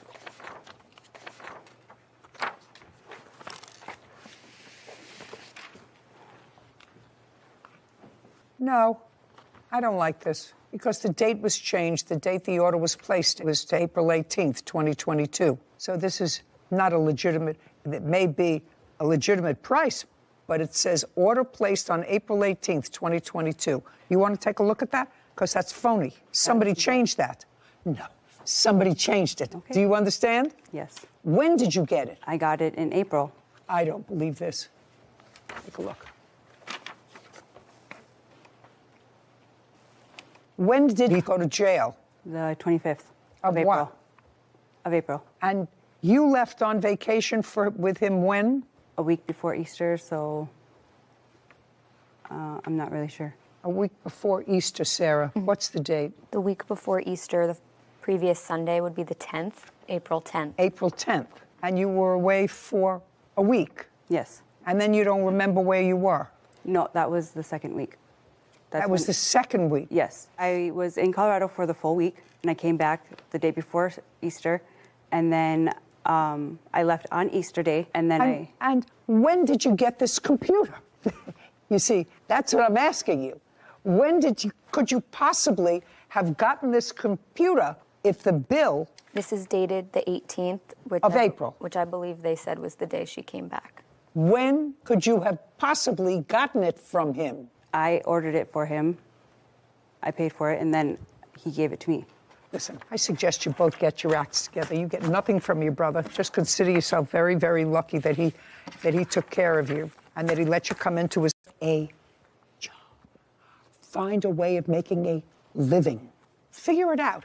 Because you made 3 children, they have a right to a certain amount of stability. And they all are stable. That's not stability. That is Get it together. Oh, well, sometimes you can't get through to people. They're that kind of thick. And that's why we are where we are in this country. Do you understand? Yes, Think twice. I know you tried to be a good brother. Yep.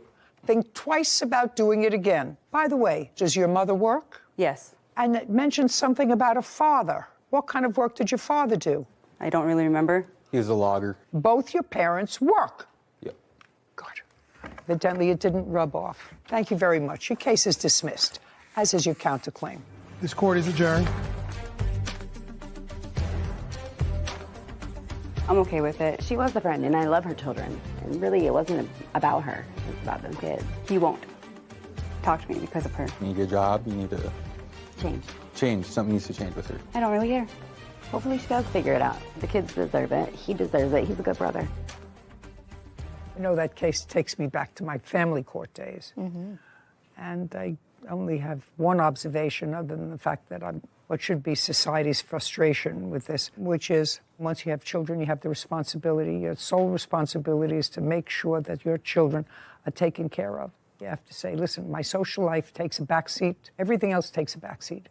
But I have 3 little kids, and they are my priority. So I have to do whatever I can to put my life in order. And she clearly has her priorities all messed up. I agree. I think I can understand and empathize with those women who are parents who can't provide a stable environment for their children and temporarily leave them with a mother, a father, a family member, while they can provide for a stable environment, go get a job, go try and find constant housing. But it blows my mind. I can't empathize with leaving your children with family to take care of and then not doing anything to put yourself in a position to care for them. In a better place. Yeah. You're right. I don't have to worry. Moon for vet bills from a dog attack. Court come to order. All rise. Have a seat, please. Hello, Judge. Case number 2034, Smallwood versus Moon. Thank you. Thank you. Ms. Smallwood, you and the defendant are neighbors. Yes. You probably share a common area either in the front or the back. You have small dogs. I think you have a large dog or 2. 2 of them, yes, ma'am. Yes, ma'am, 2 of them. And it is your claim that one of his dogs attacked your dog on your property. The dog was injured. You want the defendant to be responsible for the vet bills that you had for your dog. Yes, ma'am. How long have you been neighbors? I've been living in the neighborhoods for 23 years. And what about you, sir? 2. Do you own your own home? Yes, ma'am. And you? I rent it. Are you familiar with Mr. Moon's dogs? Not at all, sir. Have you ever seen them before? No, ma'am. You mean in the 2 years that he's been there, prior to this incident, you've never seen his dogs? They live in a back cul-de-sac from where I am. Do you have adjacent property? No, ma'am. He lives maybe about, I want to say almost a mile. Have adjacent property. We just lived in the same neighborhood. How did your dog get out? Is not an answer. Yes, ma'am. So the one. Try to speak up. I guess it jumped over the fence. What kind of a dog is it? A pit mix. On what day did it jump over the fence? About 2 months ago from today. Has it ever jumped over the fence before? It has. Then you don't have a big enough fence. Well, she climbs the fence. It's not that she just hops over it. She actually literally climbs it. Then you keep her inside. Then you keep her outside if she wants to be outside, and you keep her on a chain. Yes, ma'am. Because if you were aware of the fact that your dog can get out from over the fence, then the dog is not in your control. Correct. On what date was your dog? The dog's out to use the bathroom, went back in the house, put some clothes on, heard a commotion, went back outside, and that's when I seen the first attack. And I yelled at the dogs, and they took off running down the street. How many were there? 2. Were they pit bulls? Yes, ma'am. It's to my knowledge. What color were they? White. Is that the color of your dogs? Yes, ma'am. And they were together? The 2 of them were together? Yes, ma'am. You say that was the first attack. Right. So your dog was okay? Well, he was laying in the ground, and I ran and put clothes on. I yelled at him. The dogs took off running. I come back out to get him, but he's on the other side of the yard. I have a half acre, so he's literally on the other side of the yard. Your dog or his dog? My dog, after I seen the video. I wasn't sure how he got there, but the animal control say I don't have a case unless I have video. And I looked at the video. Where did you have a camera? In your backyard? In my front yard. It's in You the have front. that, and that's your dog, sir? That's my little one, the black and white. The little one is your dog, but the big one is his? Yes, ma'am. And see there.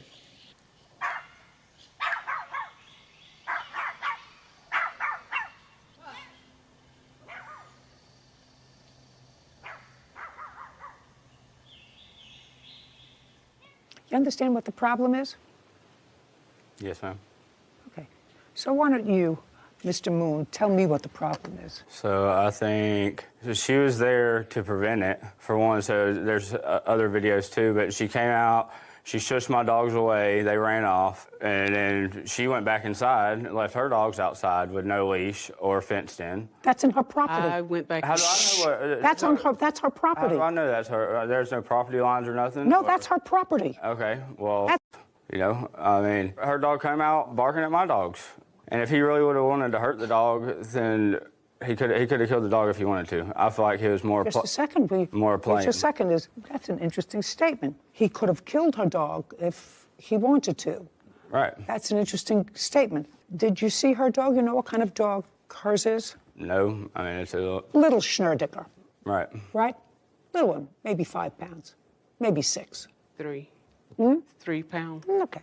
You think that if her dog, and then you've got a little Pekingese? That's Pomeranian. Pomeranian.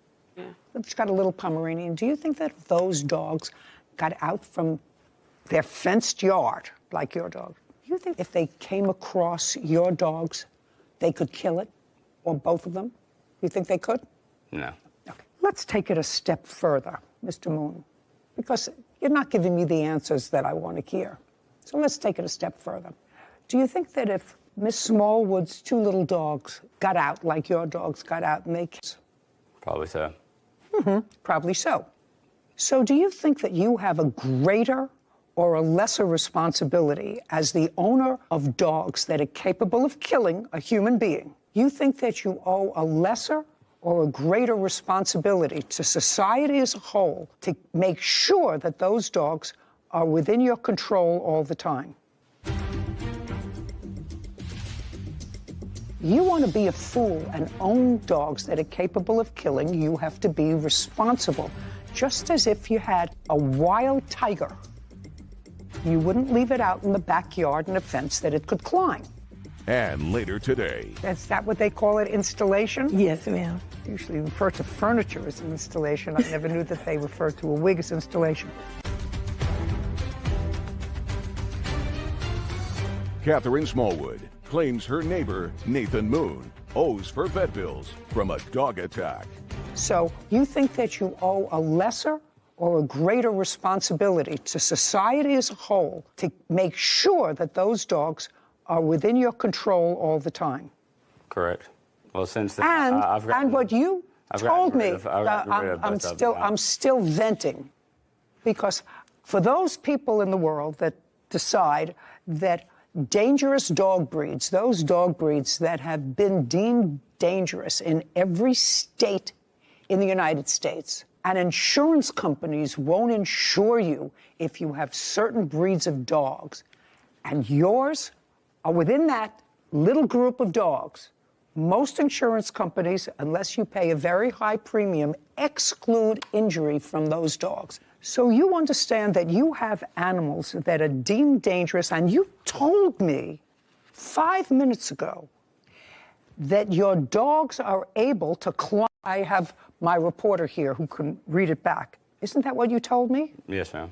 Well, if you agree with me that your dogs are capable of causing death to a human being, and that your dogs have been able to get out from the enclosure that you prepared for them, then there is no question that you are responsible for any damage that your dogs do to another dog, to a child, to an adult. You want to be a fool and own dogs that are capable of killing, you have to be responsible. Just as if you had a wild tiger, you wouldn't leave it out in the backyard in a fence that it could climb, because if you did, you would be responsible. York, a woman ate her. So you want to be a fool and have a dog like that, you're responsible for any injury it causes. I also have pictures of the injury. I'd like to see them. How much were your vet bills, Miss Smallwood? The vet bill was $1,421. And I'm going to tell you this, Mr. Moon. So there's no question you're responsible for her vet bills. No question. But because you told me that your dogs had gotten out before and you didn't remedy that situation, I'm tacking on another $1,000, which is what she's requesting. And while it's not for pain and suffering of the dog, because I'm precluded from giving you that kind of an award, it's a deterrence for people who have dogs that can kill, to keep those dogs under their control all the time. And if you don't want to do that, get a Pomeranian. We're done. $2,400. Judgment for the plaintiff. This court is adjourned. The dangers of pit bulls. She was just requesting the vet bills. Glad she seen the case going my way. I mean, she just wanted the money and said that her dog was injured. Just hurts my heart still. I wish I could have had more control over my dogs. To see him, slung around like a rag. And sorry. Contain your animals. Yeah, one thing you picked up on but didn't quite name it was that when he knew his dog was capable of climbing over his own fence that he had enclosed the dogs in, he was on notice from that point forward that his dogs were capable of getting out of the yard. He knew that they had potential to be dangerous dogs, and he chose not to do anything about it. And you can't claim anything was an accident after the point where you were put on notice. So I agreed completely with your... Hi, xin chào các bạn. Chào mừng các bạn đã đến với kênh của mình. Hôm nay chúng ta hãy cùng tô màu cho bức tranh về hình ảnh một chú cá nhé. Chúng ta hãy cùng bắt đầu thôi nào.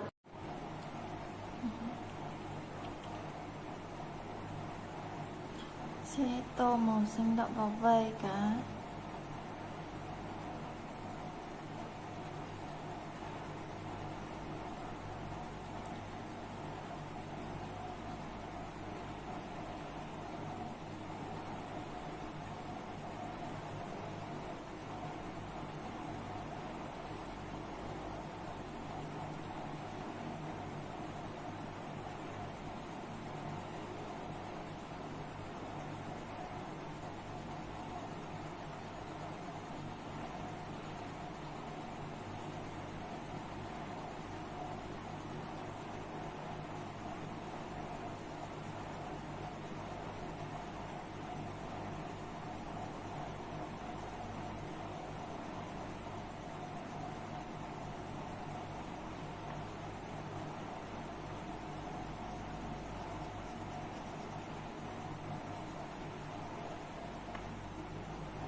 này chả làm mấy cái gì khác của Việt Nam.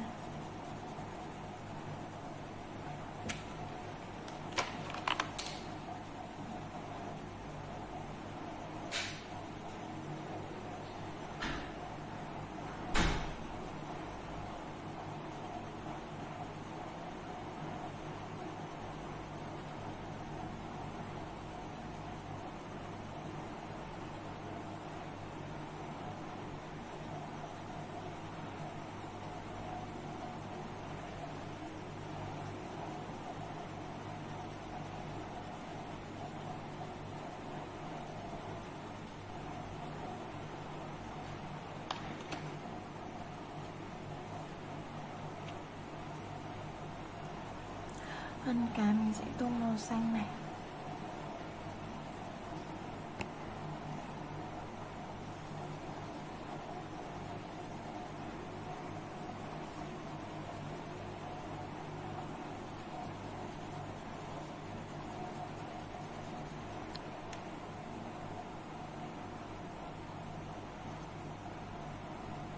Khi bạn cũng sẽ phải hợp lý, sẽ phải slay, hay xong luôn thì để vẫn phải giữ được độ nam tính, rồi cho nên một bài khá là hip hop. Chưa bao giờ mình nhận được cái thử thách này. Chơi gọi là bán xong vẫn chết luôn, 3 ngày liền, ngày nào cũng đến 10 giờ sáng. Anh Luân không chỉ thức đêm cùng các tiền đâu mà anh Luân còn ngủ cùng, tắm cùng luôn. Hoàn cảnh đưa đẩy thôi chứ không phải là ai rảnh đâu mà đi. Hi, xin chào các bạn, chào mừng các bạn đã đến với kênh của mình. Hôm nay chúng ta hãy cùng tô màu cho bức tranh về hình ảnh một chậu hoa nhé. Chúng ta hãy cùng bắt đầu thôi nào. Nào, chị đến, chị ăn rau bây giờ. Không đuổi về đấy. Không phải muốn được. Đây là phòng của chị đuổi con đấy. Phòng của mẹ bên kia.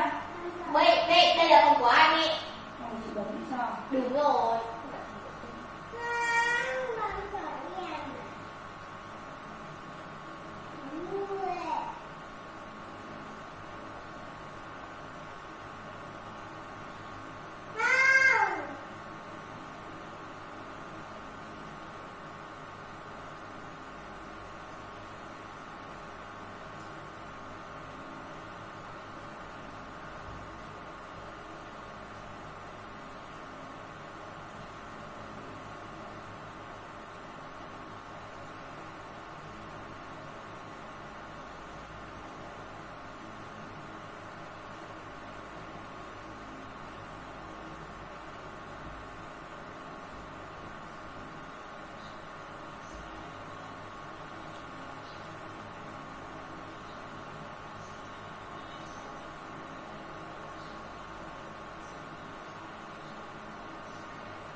Đến lại mẹ đấy.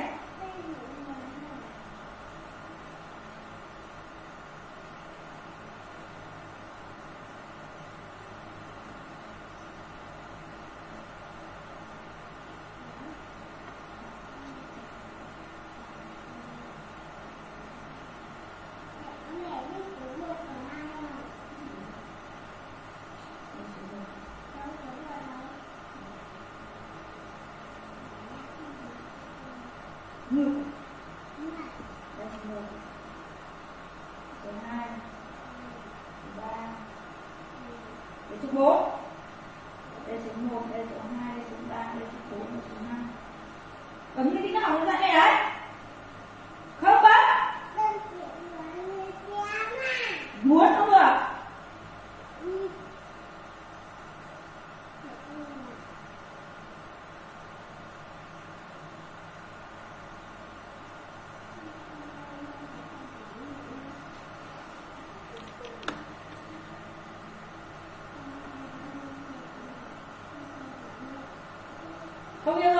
đi.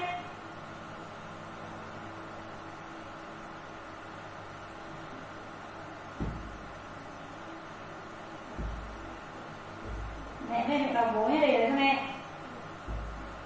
Đấy.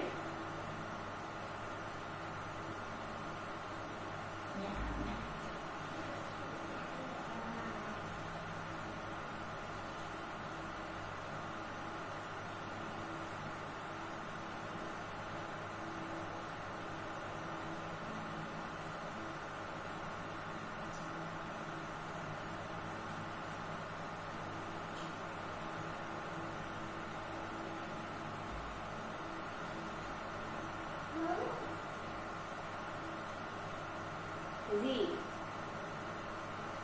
Mẹ ơi, tự là. Thế còn mình giúp mẹ.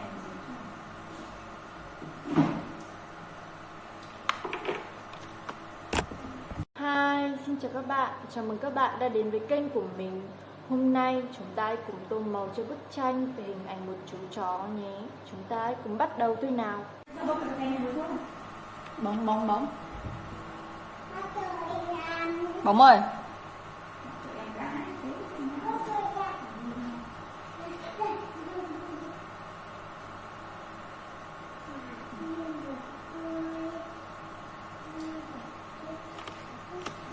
Ảnh của chị.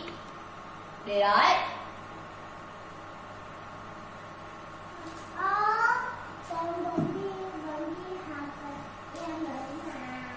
Cái gì?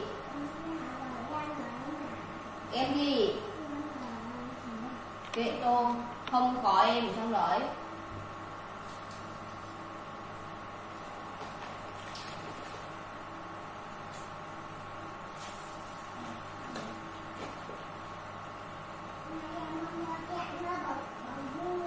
Thì chị mua kẹo. Đâu, kẹo của tôm đâu, chị có tiền à? Tiền của mẹ, tiền của chị nè. Ê, mẹ. Cái gì? Ăn đâu ra phải đi bác sĩ lêu. Tí cho đi bác sĩ. Thôi nào. Bấm tôm. Cái gì đấy? Có cái này xem nào. Tự em không bóc. Bóc cho em đi. Không bóc được. Sao bóc em vậy? Em mua giúp tay đây thôi, bẩn thôi. Đâu? Ôi rồi, nó dính ấy, mà nó có ăn đâu mà cứ đòi bóc. Con có ăn không? Vậy bóc à? Phải nhớ ăn hết nhá.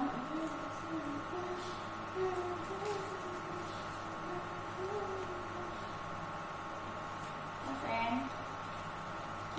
Em dở. Chờ tí đã.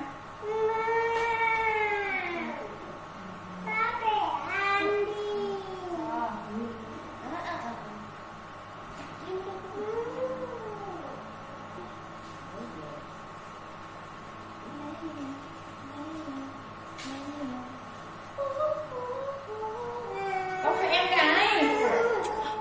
Chị lấy nốt.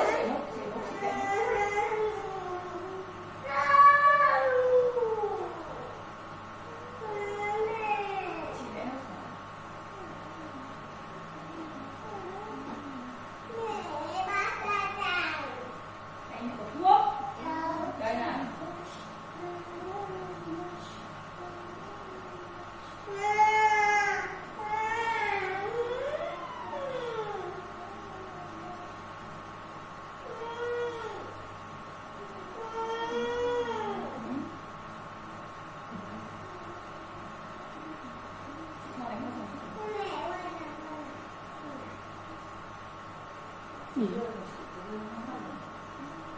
Cái lược bóng sao? Cái đúng rồi. Cái lược không phải của bóng rồi. Gì? Không cho nào, cái lược này.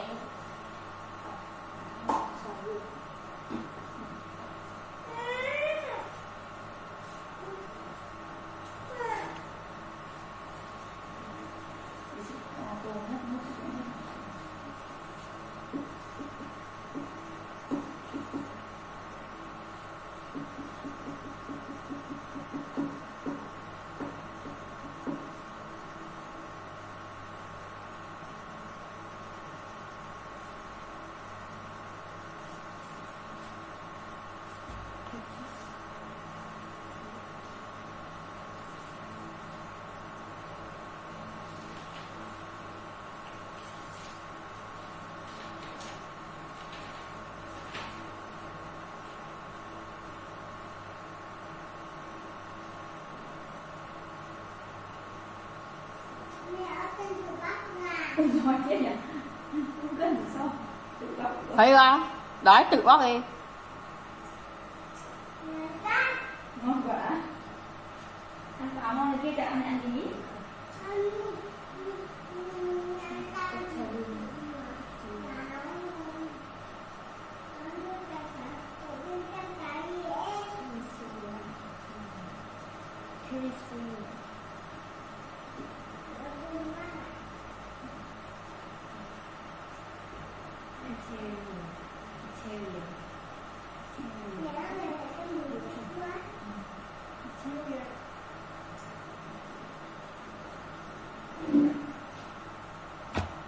Hi, xin chào các bạn, chào mừng các bạn đã đến với kênh của mình.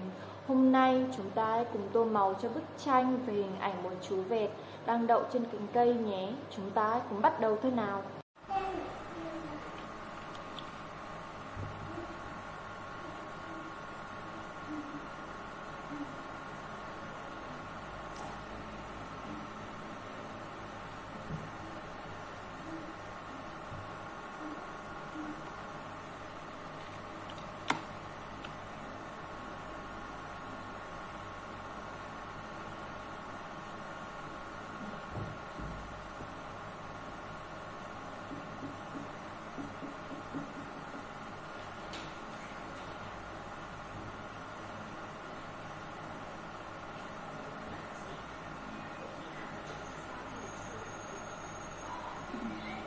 Em bé rồi mẹ.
Mẹ không mở biết đâu.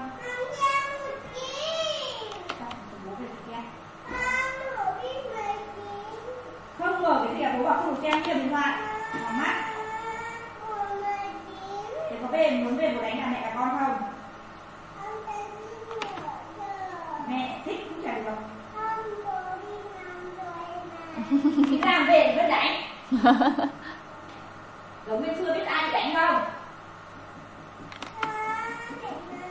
Chị bảo biết đến chưa ai biết không?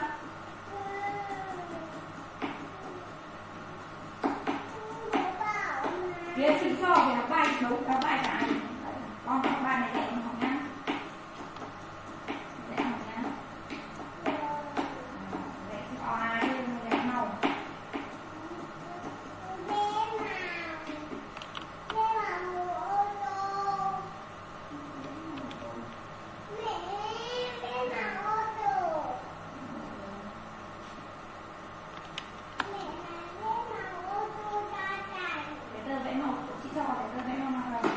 Không.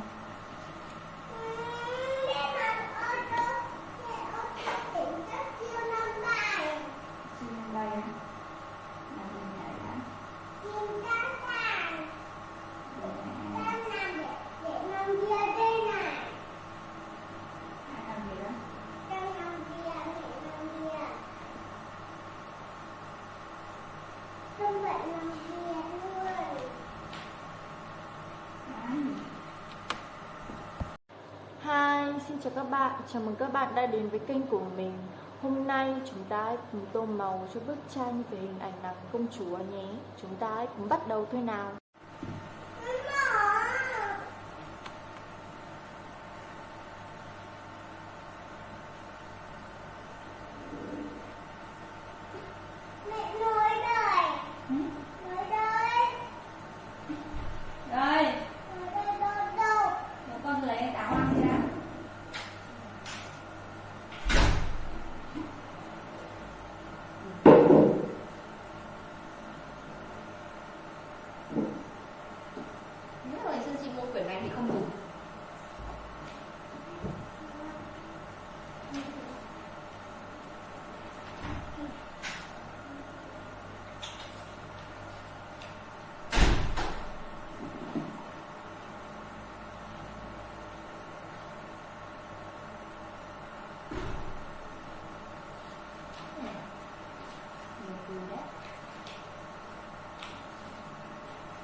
Ở sáu. Cái này có từ tận lớp của em đến tận lớp 12 rồi. Ừ.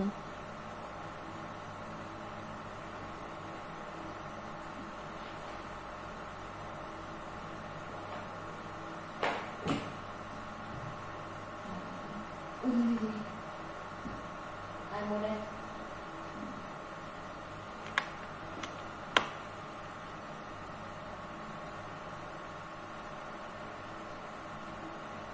Giá cái ăn là gì vậy?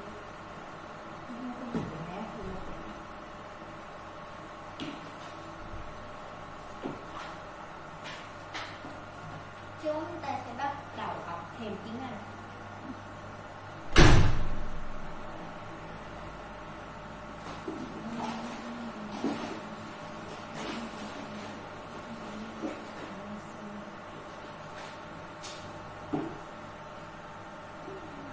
Của chị đấy.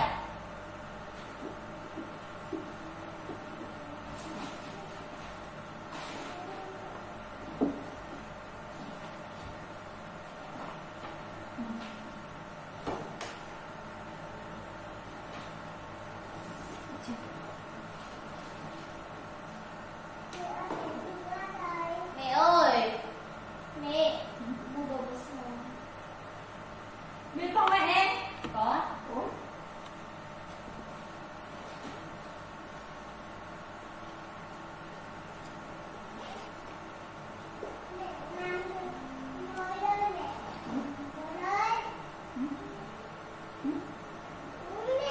Đấy rồi, nằm nhà mẹ ăn rồi đấy.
Xin chào các bạn, chào mừng các bạn đã đến với kênh của mình. Hôm nay chúng ta hãy cùng tô màu cho bức tranh về hình ảnh một nàng công chúa đang đứng bên ban công nhé. Chúng ta hãy cùng bắt đầu thôi nào.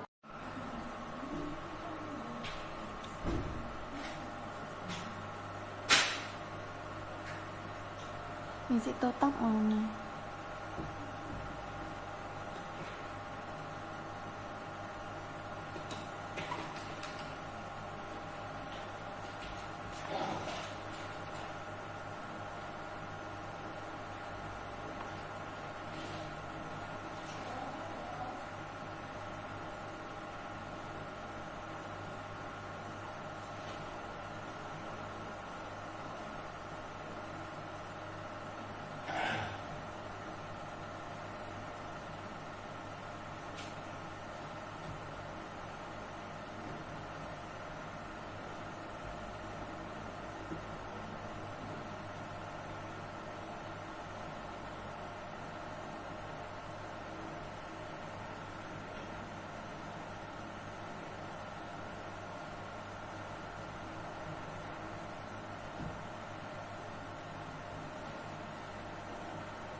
Gì đấy? Bỏ ra. Không sang phòng tôi đi, sang phòng tôi có nhiều gỗ hơn. Sang phòng tôi đi, bật điều hòa lại đấy rồi đó.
Hi, xin chào các bạn, chào mừng các bạn đã đến với kênh của mình. Hôm nay chúng ta hãy cùng tô màu cho bức tranh về một cô gái, trên lưng là một chú gấu nhé. Chúng ta hãy cùng bắt đầu thôi nào.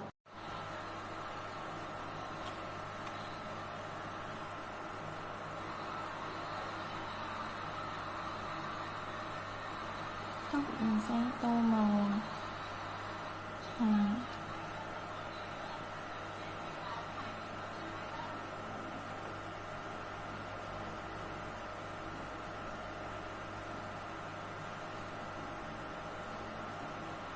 hết bao một số.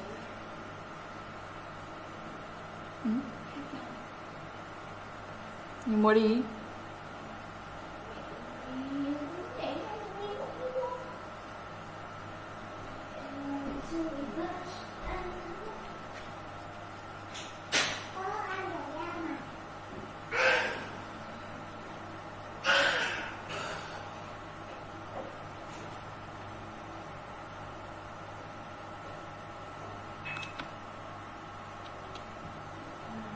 Tô màu tím cây.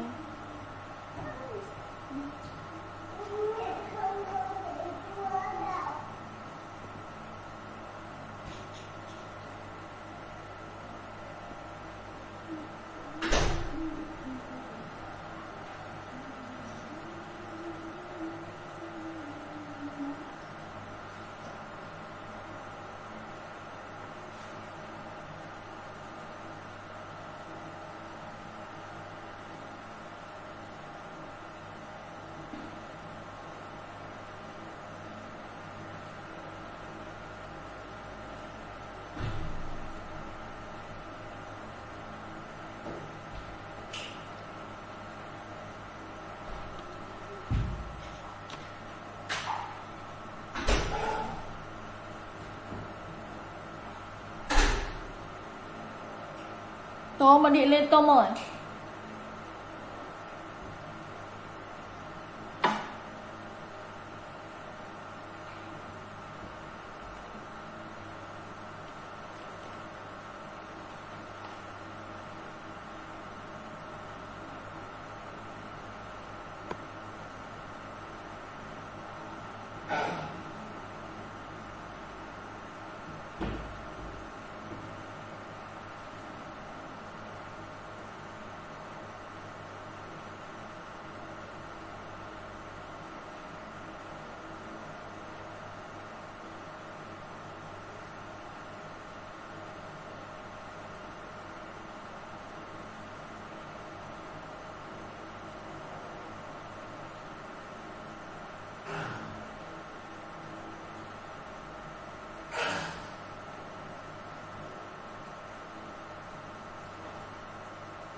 Hi, xin chào các bạn, chào mừng các bạn đã đến với kênh của mình. Hôm nay chúng ta hãy cùng tô màu cho bức tranh về hình ảnh một cô gái rất là sành điệu như thế này nhé. Chúng ta hãy cùng bắt đầu thôi nào.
Tô áo màu cam.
tiền tông màu này.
Hi, xin chào các bạn, chào mừng các bạn đã đến với kênh của mình.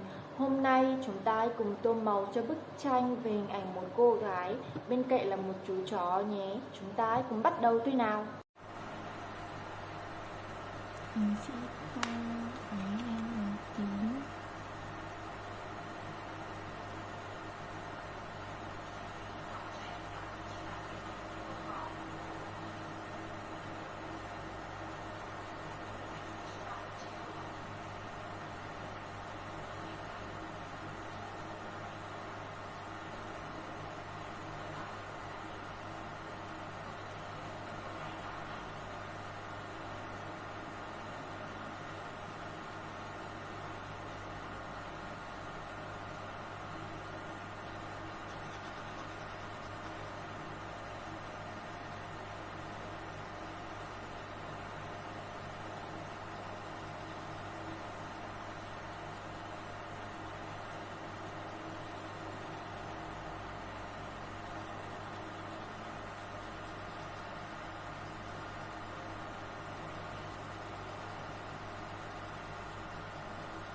Hi, xin chào các bạn. Chào mừng các bạn đã đến với kênh của mình. Hôm nay chúng ta hãy tô màu cho bức tranh về một công chúa nhé. Chúng ta hãy cùng bắt đầu thôi nào. Mình sẽ tô vào trên nghe này kim cương màu hồng.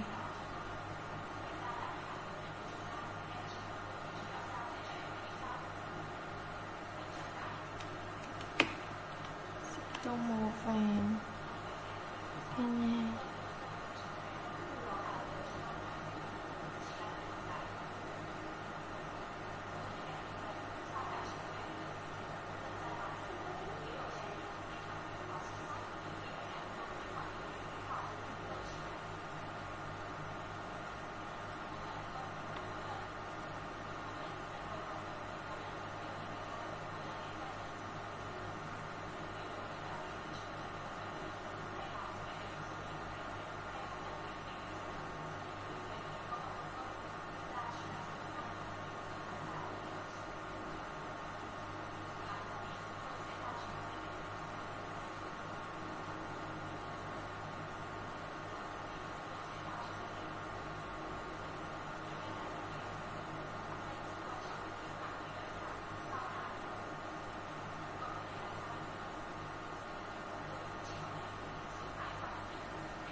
Vòng cổ màu vàng.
Hi, xin chào các bạn. Chào mừng các bạn đã đến với kênh của mình. Hôm nay chúng ta hãy cùng tô màu cho bức tranh về một chú cá nhé. Chúng ta hãy cùng bắt đầu thôi nào. Sẽ tô cái màu cam.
sẽ lĩnh mộng nhạt hơn tô thanh kể.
Hi, xin chào các bạn, chào mừng các bạn đã đến với kênh của mình.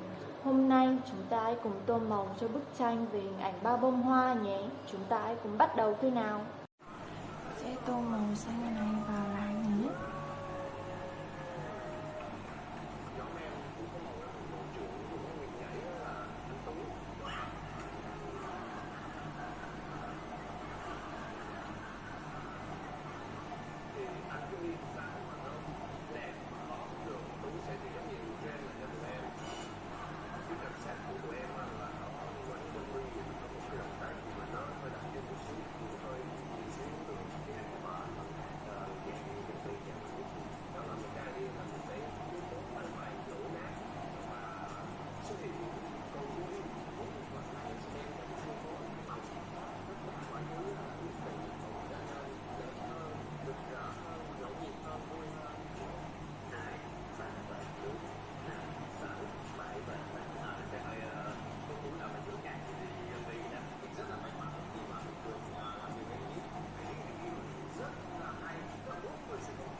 Lấy màu này tô cho hoa.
xin chào các bạn, chào mừng các bạn đã đến với kênh của mình.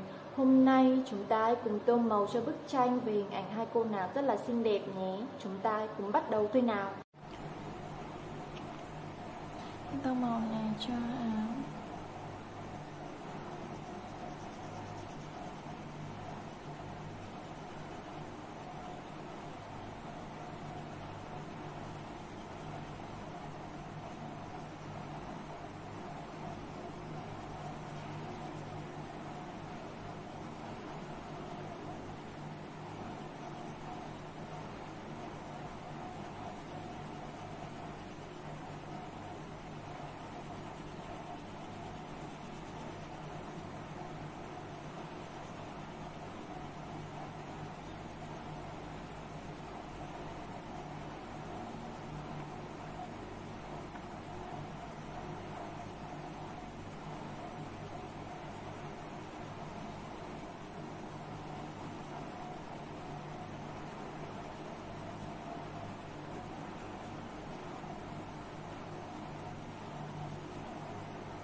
Hi, xin chào các bạn, chào mừng các bạn đã đến với kênh của mình. Hôm nay chúng ta hãy cùng tô màu cho bức tranh về hình ảnh một quả cam nhé. Chúng ta hãy cùng bắt đầu thôi nào. Tô màu xanh này vào lá.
chào các bạn, chào mừng các bạn đã đến với kênh của mình. Hôm nay chúng ta hãy cùng tô màu cho bức tranh về hình ảnh một cô nàng đang ôm một chú chó nhé. Chúng ta hãy cùng bắt đầu thôi nào. Màu hồng và nơ.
Áo màu xanh.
Tao muốn xếp lông này.